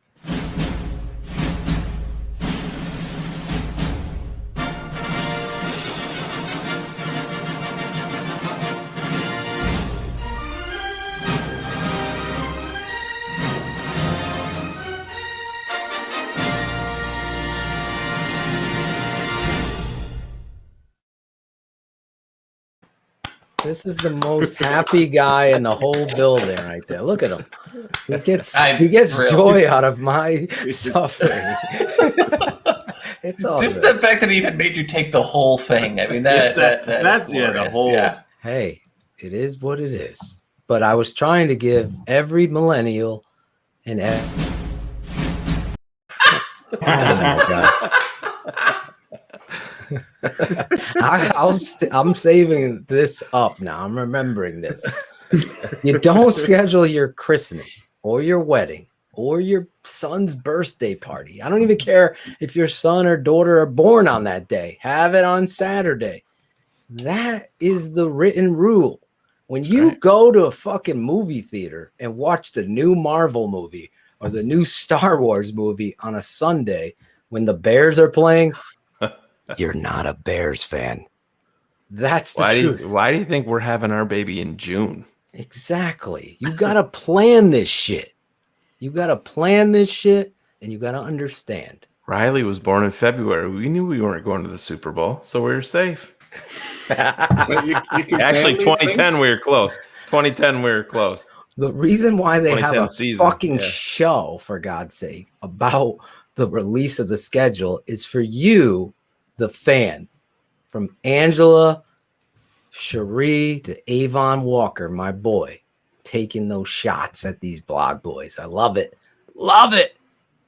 There he is, Avon Walker. You don't schedule anything on a Bears Sunday. If the Bears are on a bye, have at it. You got it. Have your wedding that day. I'll be there. But if you don't do it, Penguin. Don't do it, Penguin. There's my all right. So Phil, we get to reverse this, and you get to go first here. Here we go. Bear up. Bear up. Bear up.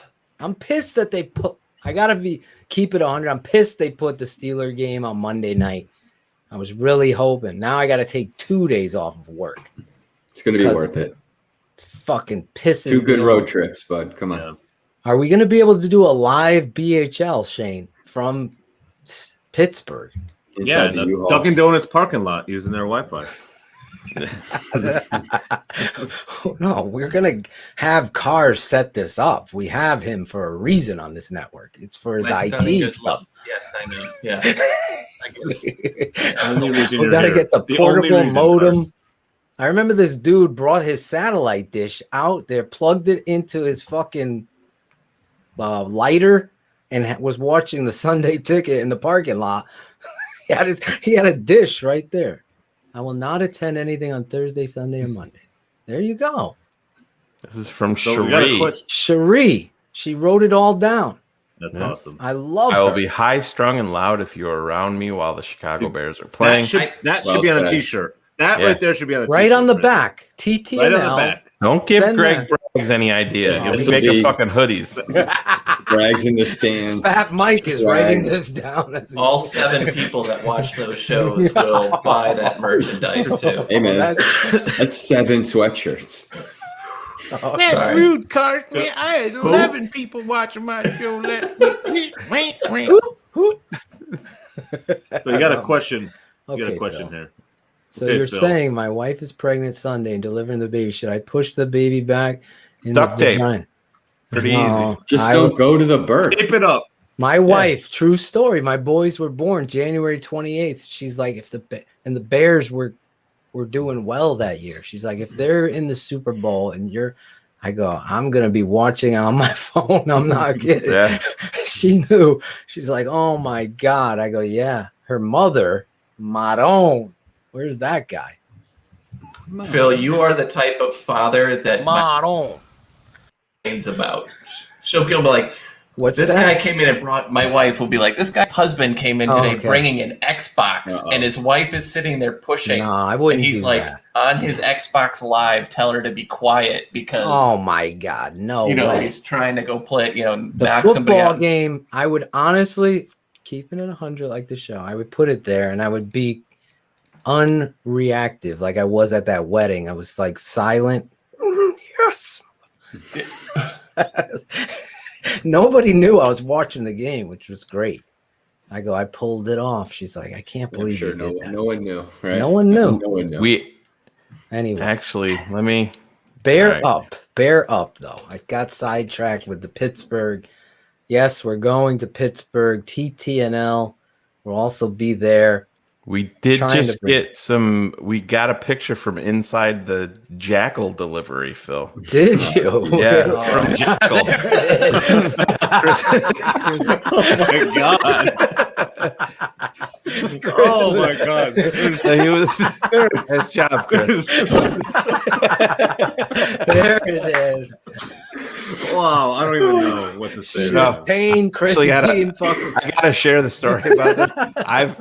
When I found out that we were having a baby, I found that picture and I've put it in my favorites because, like, as soon as we leave to go have the baby, I'm gonna tweet that out, or put it on Facebook. So, like, all my family, I'm gonna be like, "Yeah, this is fucking totally. This isn't bad at all. Easiest thing ever. Yeah, fire everybody up."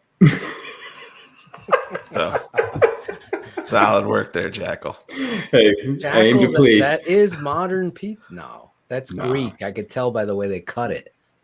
That's the Greek cut right there. See that? Because if you see a pizza like that, if it's not Aubon pan at St. Francis, then I don't know what it was. It's not triangles. Aubon pan. I remember my boy like, I love Sbarro. What? Michael Scott. Now it's time for some real New York pizza. He went all the way to fucking New York for Sbarro. I watched that episode like 3 or 4 nights ago. Yeah. Oh my God. So did I love this show. I love you guys. My bear up for this has gotta be. Oh my God. I got 2 choices and I'm trying to decide. I'm gonna say Sunday, October 17th, against the Green Bay Packers. I'm gonna steal my boy Adam Bortles, Green Bay Packers. Make sure that Aaron Rodgers, where is he? I want to see that clip now. Do we have that clip? Rank's rant. A rank rant clip? Oh my God, that was perfect. When he's saying, make sure, I don't want to hear it. You have Aaron Rodgers. Chris Sandlin's in the house, Phil. $4.99 made it. There he is. He's in the house. The better half. Packers, Bears, I really believe. This is my bold prediction, Shayne. Justin Fields will be starting that game. You really think so? Yep. The first 10-17. game? The first I say he will be starting no later than week 4. We're going to do a little prop bet here. That's my cars. I'm actually with you. Detroit is the perfect team to start off anybody against. I don't know if you know this. They don't own the Bears anymore. So, and the Browns have a chance to be solid. And I think, that could be Dalton's last sacrificial lamb game where he just gets, if he does get ragtagged, if the line's not ready yet, or if they're still trying to work the kinks out. But because the Browns could be tough. I think if anything, you look at that, that's the most likely. And Green Bay's defense isn't all that, and Oakland's defense is meh. So, it puts in a good stretch. It gives him a couple of games under his belt to go into Tampa, play Tampa. Man. We got breaking news. And the Gronkaneers. Yeah. Should we break it or should we save it? Well, you can tease it. You can tease it if you want. Fuck it. Got a little breaking TTNL news. Little breaking TTNL news from our boy, our friend of the show, our guy. What do we call him? Our manager. Yoko. Mr. Johnson? TTNL. No. Mr. Larison. Jim Larison, TTNL. Breaking news. The Tape Never Lies Network. Breaking news.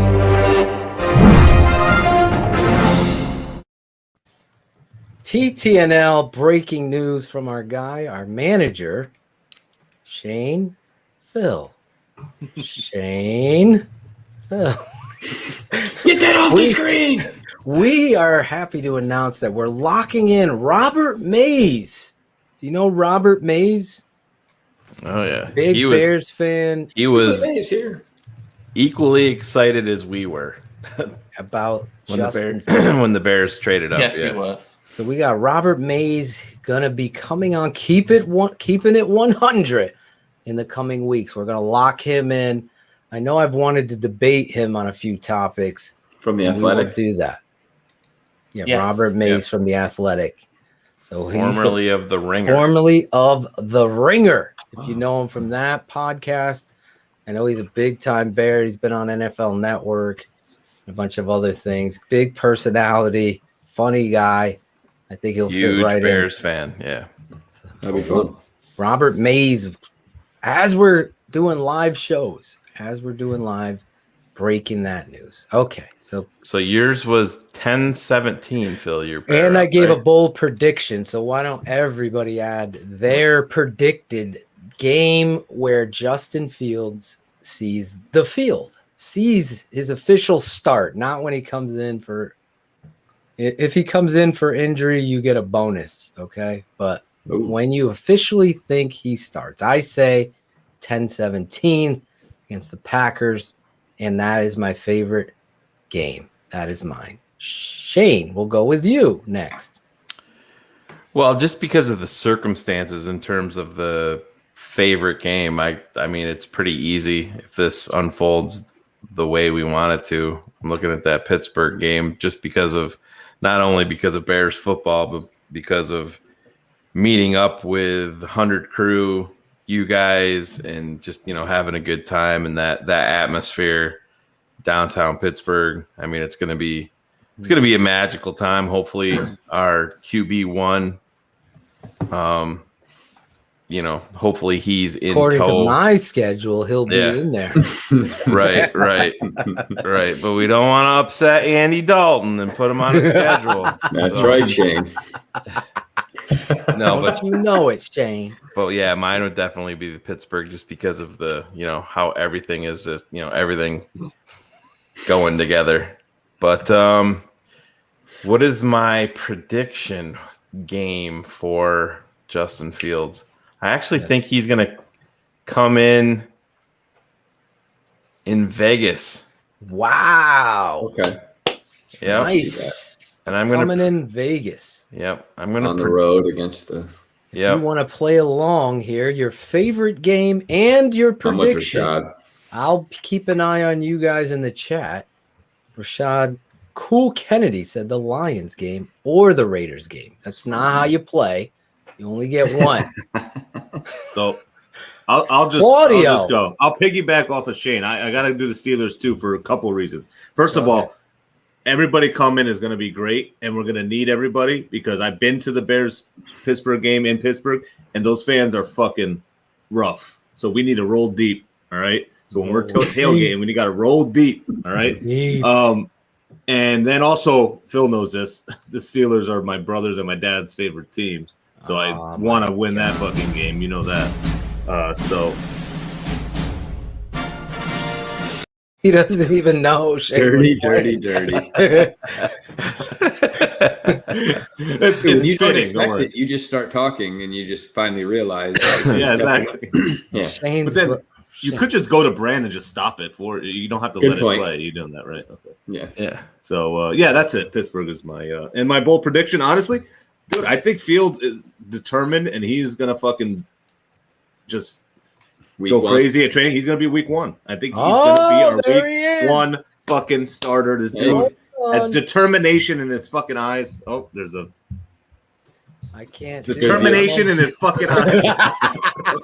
just like Claudio showed the determination right there to be on screen. That is exactly what we want to see out of the quarterback. 2 things I taught my son and all my children: you always surround yourself with good people, and the tape never lies.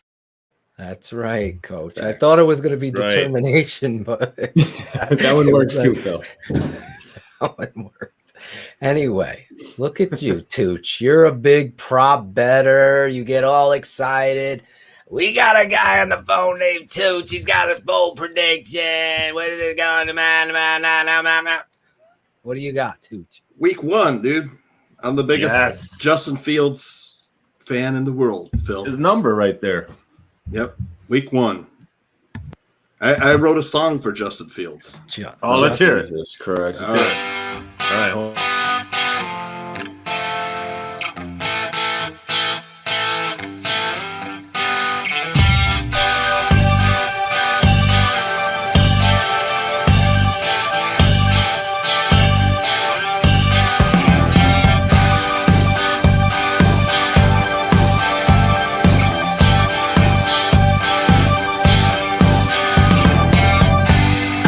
Waited a lifetime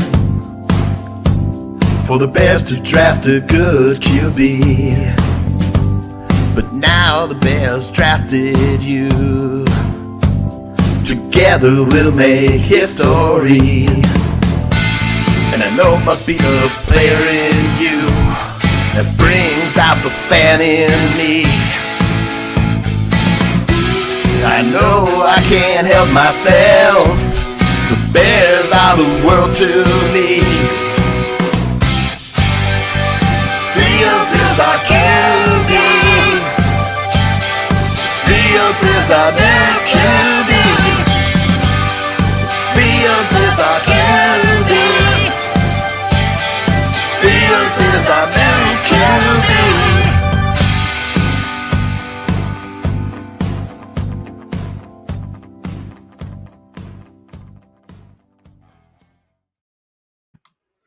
All I need is Bill and Ted. That's not going to make the That's not going to make the TTNL soundtrack. I wanted to start throwing my underwear at you, bro. I got to show sour-faced Jay Cutler, Mitch, and Dalton. You know, all Where in one. is Cool Kennedy? I want. He's not happy right now.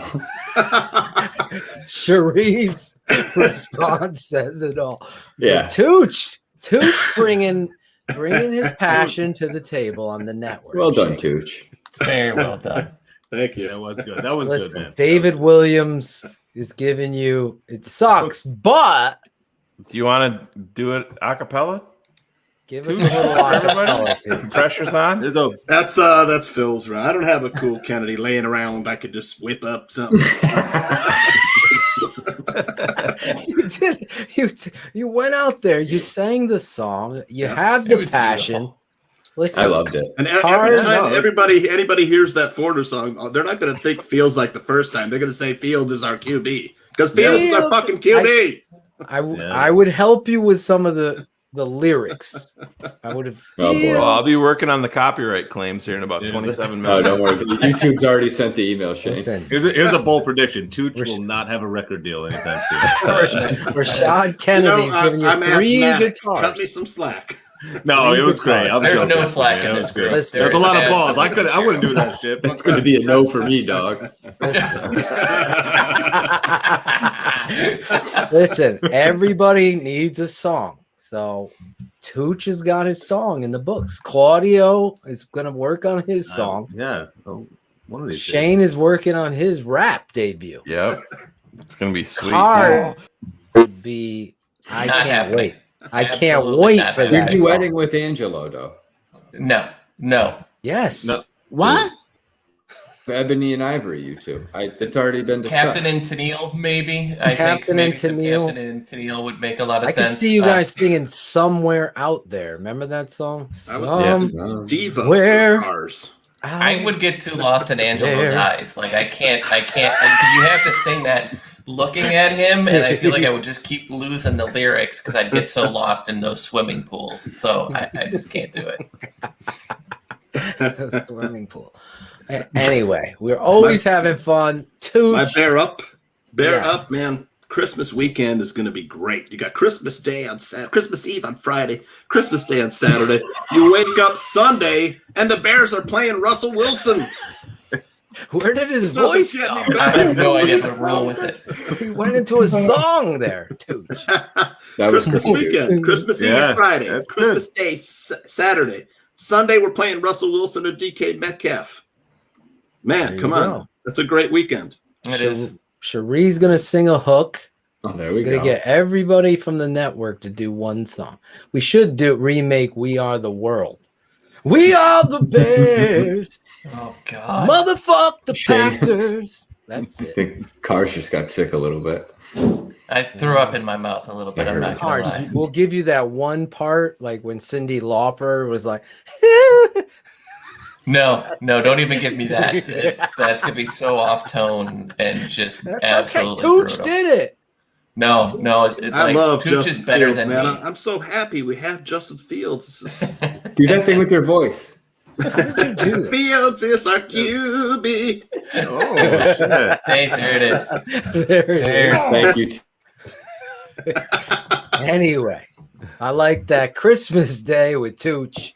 The gifts all around. Yep. Is it Christmas Day? Fuck. It's the day after Christmas. Day after. I can do the day after. Yeah. That's actually a good thing because you know that. Do you guys have that after Christmas like letdown? Like it's over. The build up was so yeah. long. It was all for It's that. like See, I have a now we different- got the game. Now I could deal with that. I have to And deal we with so many people on Christmas Eve. I'm more of an antisocial person, so I am drained. So if I just have to sit in the couch in my basement and What not you get talk to for people. finding those new family members? Oh Cars. yeah. Now I That's got more gonna- people I gotta go meet with. God, gotta fake it that I'm a decent human being in front of a new stranger audience. Yeah. It's terrible. You don't have to fake it too hard, Cars. You're a good dude. Before Claudio's we birthday lose is that Phil day. again, because Phil's starting to fade out a little bit. I am. You were Yeah. just a second ago, yeah. Yeah, Really? you were blurring up. So who's next here? We'll wrap this up. I'm going week 3. Bear down. I think putting the world on notice. We're on Beating bear up. up. We're Bear on up. Bear I meant. up. Beating up the Browns. Jackal's Beating up the terrible Browns at this week game. 3. Jackal's Nice. first time on the air. I'm working on like 3 hours sleep in the last 6 days. cut him a Cut break, me a guys. little bit of God slack. damn. But Yeah, you. I walked right into that. Yeah. No, I just I like that week 3 game against the Browns. Just letting and to Tooch's point, if Fields is number 1 QB, QB1 week 1, Feels like the first. that's just putting the league on notice. If they can beat up on the Browns week 3, let them know. I like that going into the the rest of the season. I just like that game a lot. There you go. Lou Graham, one of the great all-time rock voices, though, huh, Phil? I guess I'm gonna go with you there. Going into the weeds with Jackal. That Browns game could be a shootout with Fields as our quarterback. It could be a shootout. him and Never Baker. know. It'd be fun. Yeah. I like that Baker game. And, versus Justin. He's making Baker's playing for that contract extension, so who knows? Maybe Aaron Rodgers in Cleveland next year. Cars. I hope- You're bear up. So I am pulling the draft Dr. Phil. I have a 1A through 1D. You can't do that. And that's 5. I'm taking the first quarter of the season, Cars. I'm taking in all seriousness, weeks 14 through 17, and the reason for that, it's probably going to be Green Bay with no Aaron Rodgers, Minnesota, who should have and wanted Kellen Justin Mond. Fields but didn't get him. Nice. Russell Wilson, and then Daniel Jones, who should never, ever be a reason to not draft a quarterback. Those teams, that's going to be a fun one when we get to trot out our fun new toy, and the Minnesota Vikings have to trot out Blake Bortles, the Packers Bortles, Kirk Cousins, who Justin Jefferson does not want to play for. Kellen Mond. Yeah, that's going to be another guy who's not going to be active for a game next year or this year. So that's my favorite. And as I said earlier, I think week 4 is the absolute latest, but that's going to be my prediction of when Justin Fields starts. I like it. I like it. Did everybody go? Everybody went, right? Yep. Yes. All right. We did it. We did it all. All right. Guys, There we hit the go. like button. Subscribe to the channel. We always end the show with our shout outs. We're going to do that right now on the network, produced by our producer, Cool Kennedy. The shout out song, Spencer Strong shout out song. Where is it? Real quick. You got it, Phil. Real quick. Real quick.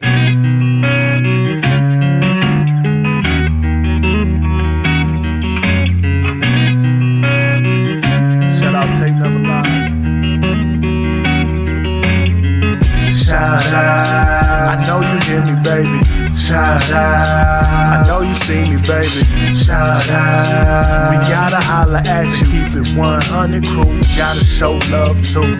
Shout out. I know you hear me, baby.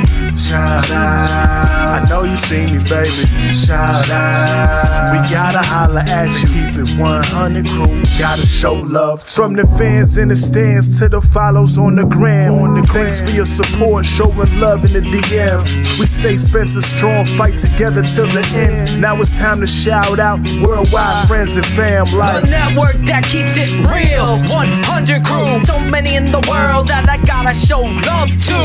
For some this part, single show is at its end. But for me it's so important to thank the charter members and the fans. Built the network, speak the truth through the tape. Never run around the truth, no narratives we create. Set them straight, no bubble screen on 4th and 8. Claudio Shayne getting nervous cause keeping them up too late. That's it, no more to say that get the shot of vital. But hurry up cause the postman's getting homicidal. Shout out. I know you hear me, baby.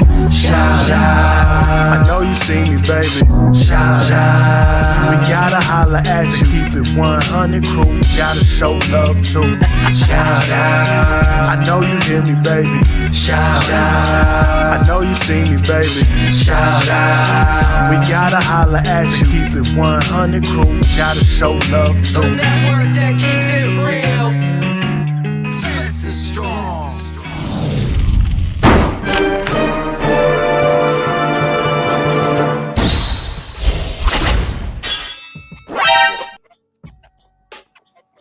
Claudio doesn't like that part. He never does, but it is what it is. That's it.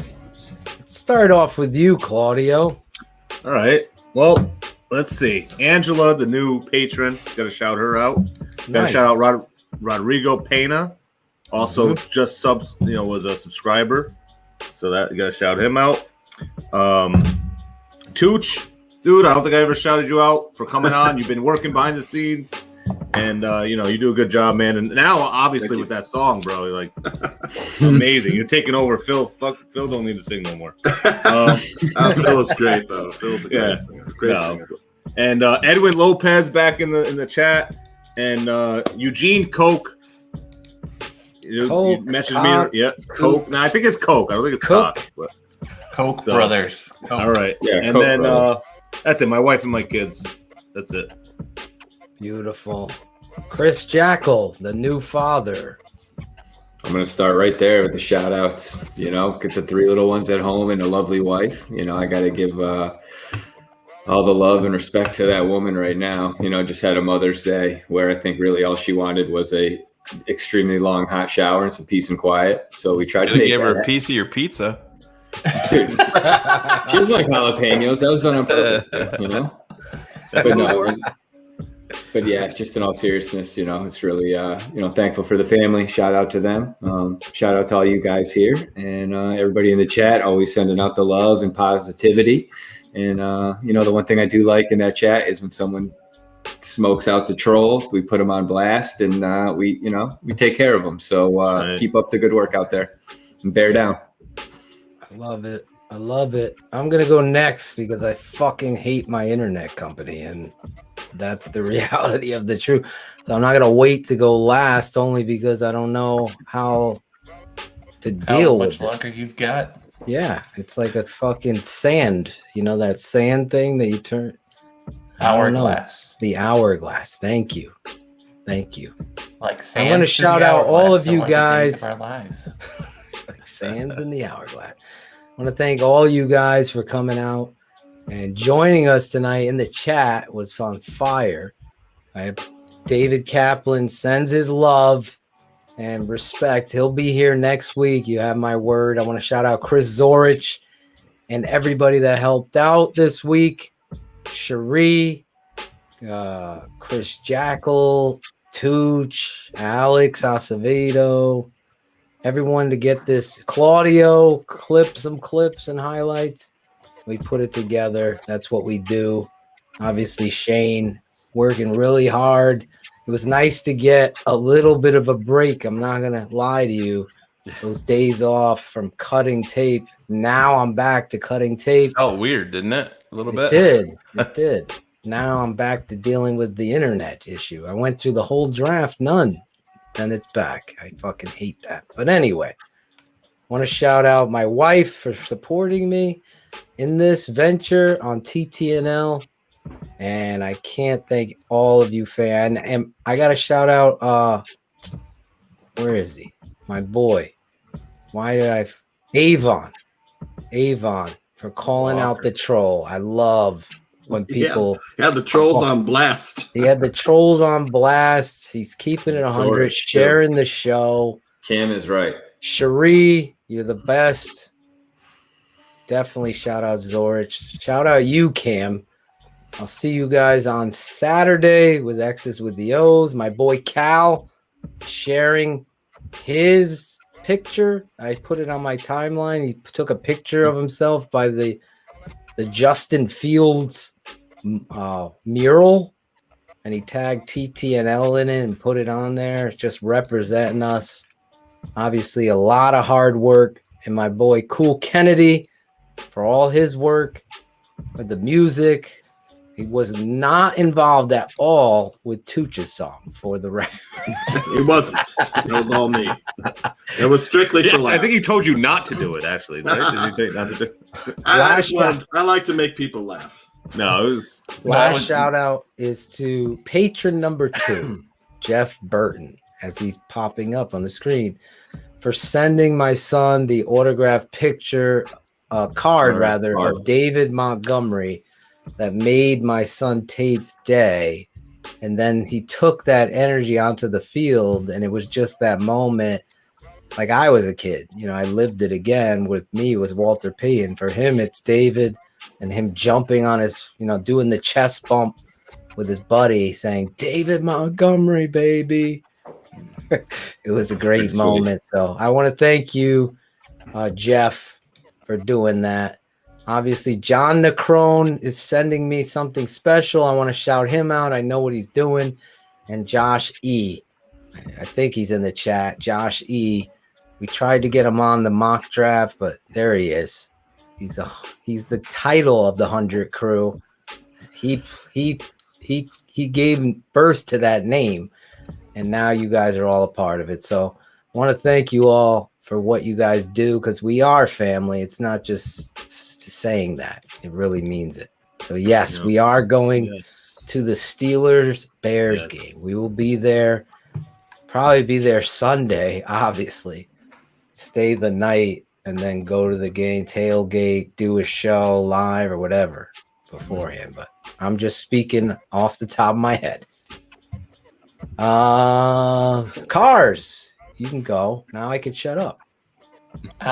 So first, I'd like to shout my wife, recovering from her surgery, doing well. So that's always big. If she's coming on to sass me, that tells me she's feeling better than normal. So I will take that. But kind of what everybody else said, it's always, it's hard to keep up all the time with the chat, but everybody's so interactive, so awesome. This is a lot of fun to do with all of that. Otherwise it's just me talking at Phil and Shayne, and after 20 years, they're tired of that already. So thank you guys so much for kind of making this so much fun and interaction, and really appreciate it. Well said, my friend. Well said. Shayne, are you the last one, or is Tooch? Did Tooch go yet? Tooch didn't go yet. I haven't gone yet. Yep. Tooch, go ahead, man. Yes. Big plays are nice. Well, congratulations. They're good. We need more of those. Actually begin here. Congratulations, Jackal, on the baby. Hey, that wasn't me. No, see, Shayne is so whoever did that needs to go confess. That was Phil. That was Phil. I was right there. Horrible. I did not expect that at all. Who saw that coming? Huh? I want to thank everyone for letting me be a part of the family, and contributing. And we got lots of stuff coming up in the future. You guys are going to really enjoy shows, everything. And Chris Zorich was great. Yes. Wow. And I got to get some swag. I got a lot of swag from the old network, Shayne. I don't know what to do with it, though. Burn it. Burn it in Detroit. Wipe your ass. Cut it up and wipe your ass with it. Sell it back to them. Save on toilet paper. You burn it in Detroit. That's what Trade you it do for gas. People are holding gas now. Man, shout out for the great job you guys did on Draft Mob with the Justin Fields last weekend. Oh, thanks, great, man. fantastic, fun. Top notch, top shelf. Fuck the blog, boys. Real quick. Go ahead, Shayne. Finish us off, as they say in the porn business. Yeah. Here comes the money shot. Here comes the money shot. But Claudio's the the fluffer. Claudio, we were just pants on. Oh. Beating it. Leno is gone. Before you even said it, Phil, I knew where you were going. I could just tell by your face. I can't look at Shayne right now. The moment is too much. It is too much. So yeah, we'll make the awkward transition to me shouting out family. That's what makes go from shooting ropes to giving hugs. But anyways. You shoot ropes? No, not anymore. I'm too old for that, bro. I'm in my 40s. Yeah. Oh, 39. Wait, I'm 39. I never heard that saying before. That's fucking awesome. Never heard that saying before. That's fucking great. But no, shout out to, like I said, it's been a long 8 months here in the Marsaw house for dealing with the pregnancy and dealing with what she's been going through. I was talking to her. We were laying in bed the other day, and the baby was going crazy in her belly, and I'm like, I don't know how you fucking do it. I'm like, I don't like having a sliver in my body. I don't know how the fuck you're dealing with having a human being in there. Right. So, I'm one of those guys that, you have a cold and it's the end of the fucking world and all that shit. So mad props to Elo, everything that she's been going through. We got 29 days to go and hopefully get back to some normalcy after that, move past the pregnancy portion of it. And to get off of my family and speak of the Chicago Bears family, I want to shout out Tariq Cohen. Been a crazy few days for him.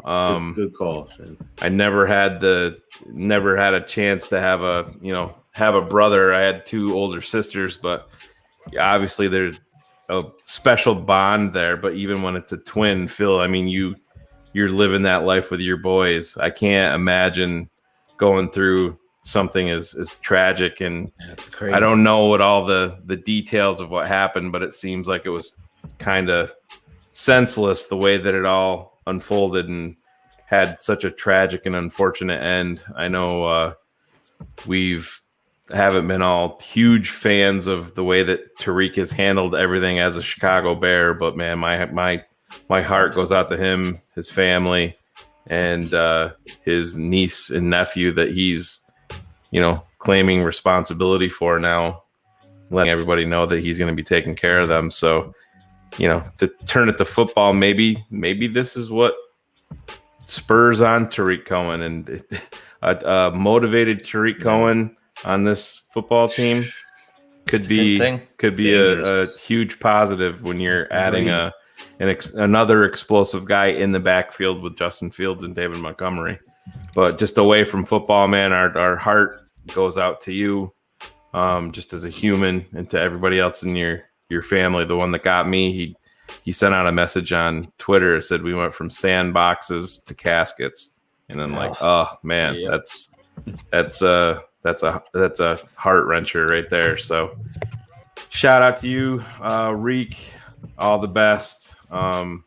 Stay safe and stay healthy, and go out there and play with pride and do it for your brother. Well said.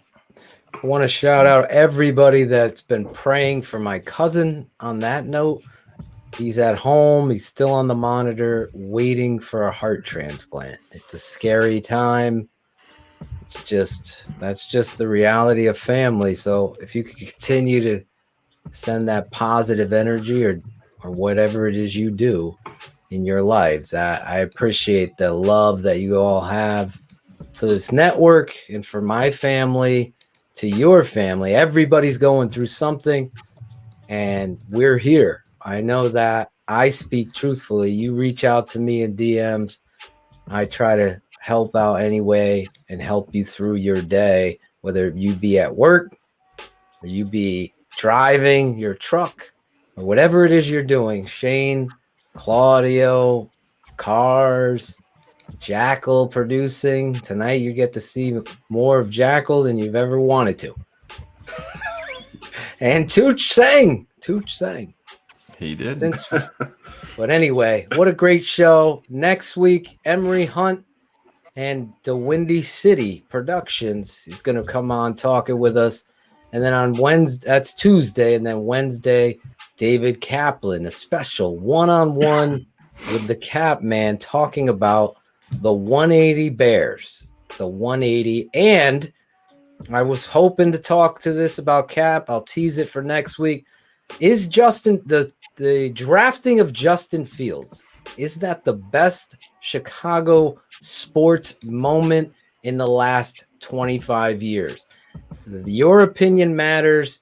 I know where I stand on it. We'll wait till next week. I know what Cap said, and he was dealing with a lot of trolls. So I wanted you to think on that. Respond in the chat. Definitely not in the last 25 years. You can't go there. Bulls run. Well, that second. Don't say part your of shit. part of the conversation, guys. Part of the conversation next week with David Kaplan, Justin Fields. There you go. Have a great night. I'm going to leave you with this. Either the Blog Boys song, Shayne, or Leno is Gone song. I think we got to go Leno is Gone. He signed with the Washington football team. Every time I see it, I'm like, what the fuck? Yeah, exactly. And you just do it because it fits perfectly. What the fuck are the fucking $5 million? Teams? There you go. $5 million. Bye, Isn't it Leno. kind of lazy that they haven't taken care of that now? It's like 2 years now. They should have like some kind of mascot name or something. It's just. Are they going to say They just kind of the Washington Walruses. There you go. There you go. Send it out. Hashtag it up. 100 crew. We love you. Leno is gone. Thank God. Oh God. Leno is gone. Go have Chipotle, Charles. We gotta build the freaking lines. We gotta invest on the offensive line. It all starts up front. You heard my father say, there's nobody in this world I respect more when it comes to football and offensive line analysis than my dad.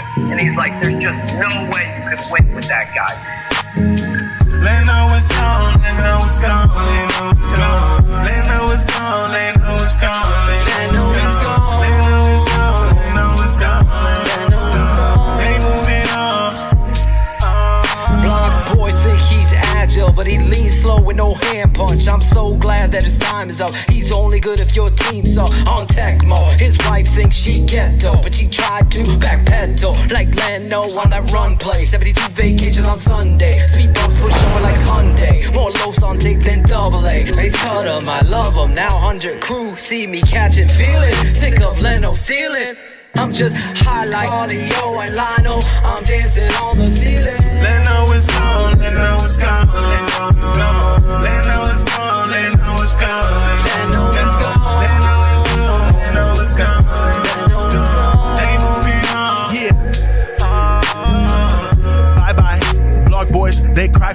Pace finally replaced Slender with Borm and Jenkins. Fuck PFF and they rankings. He wasn't great, he was okay. He let an edge rusher by like Olay, but he was soft like sorbet. He ain't wanna win, all he wanted was Chipotle.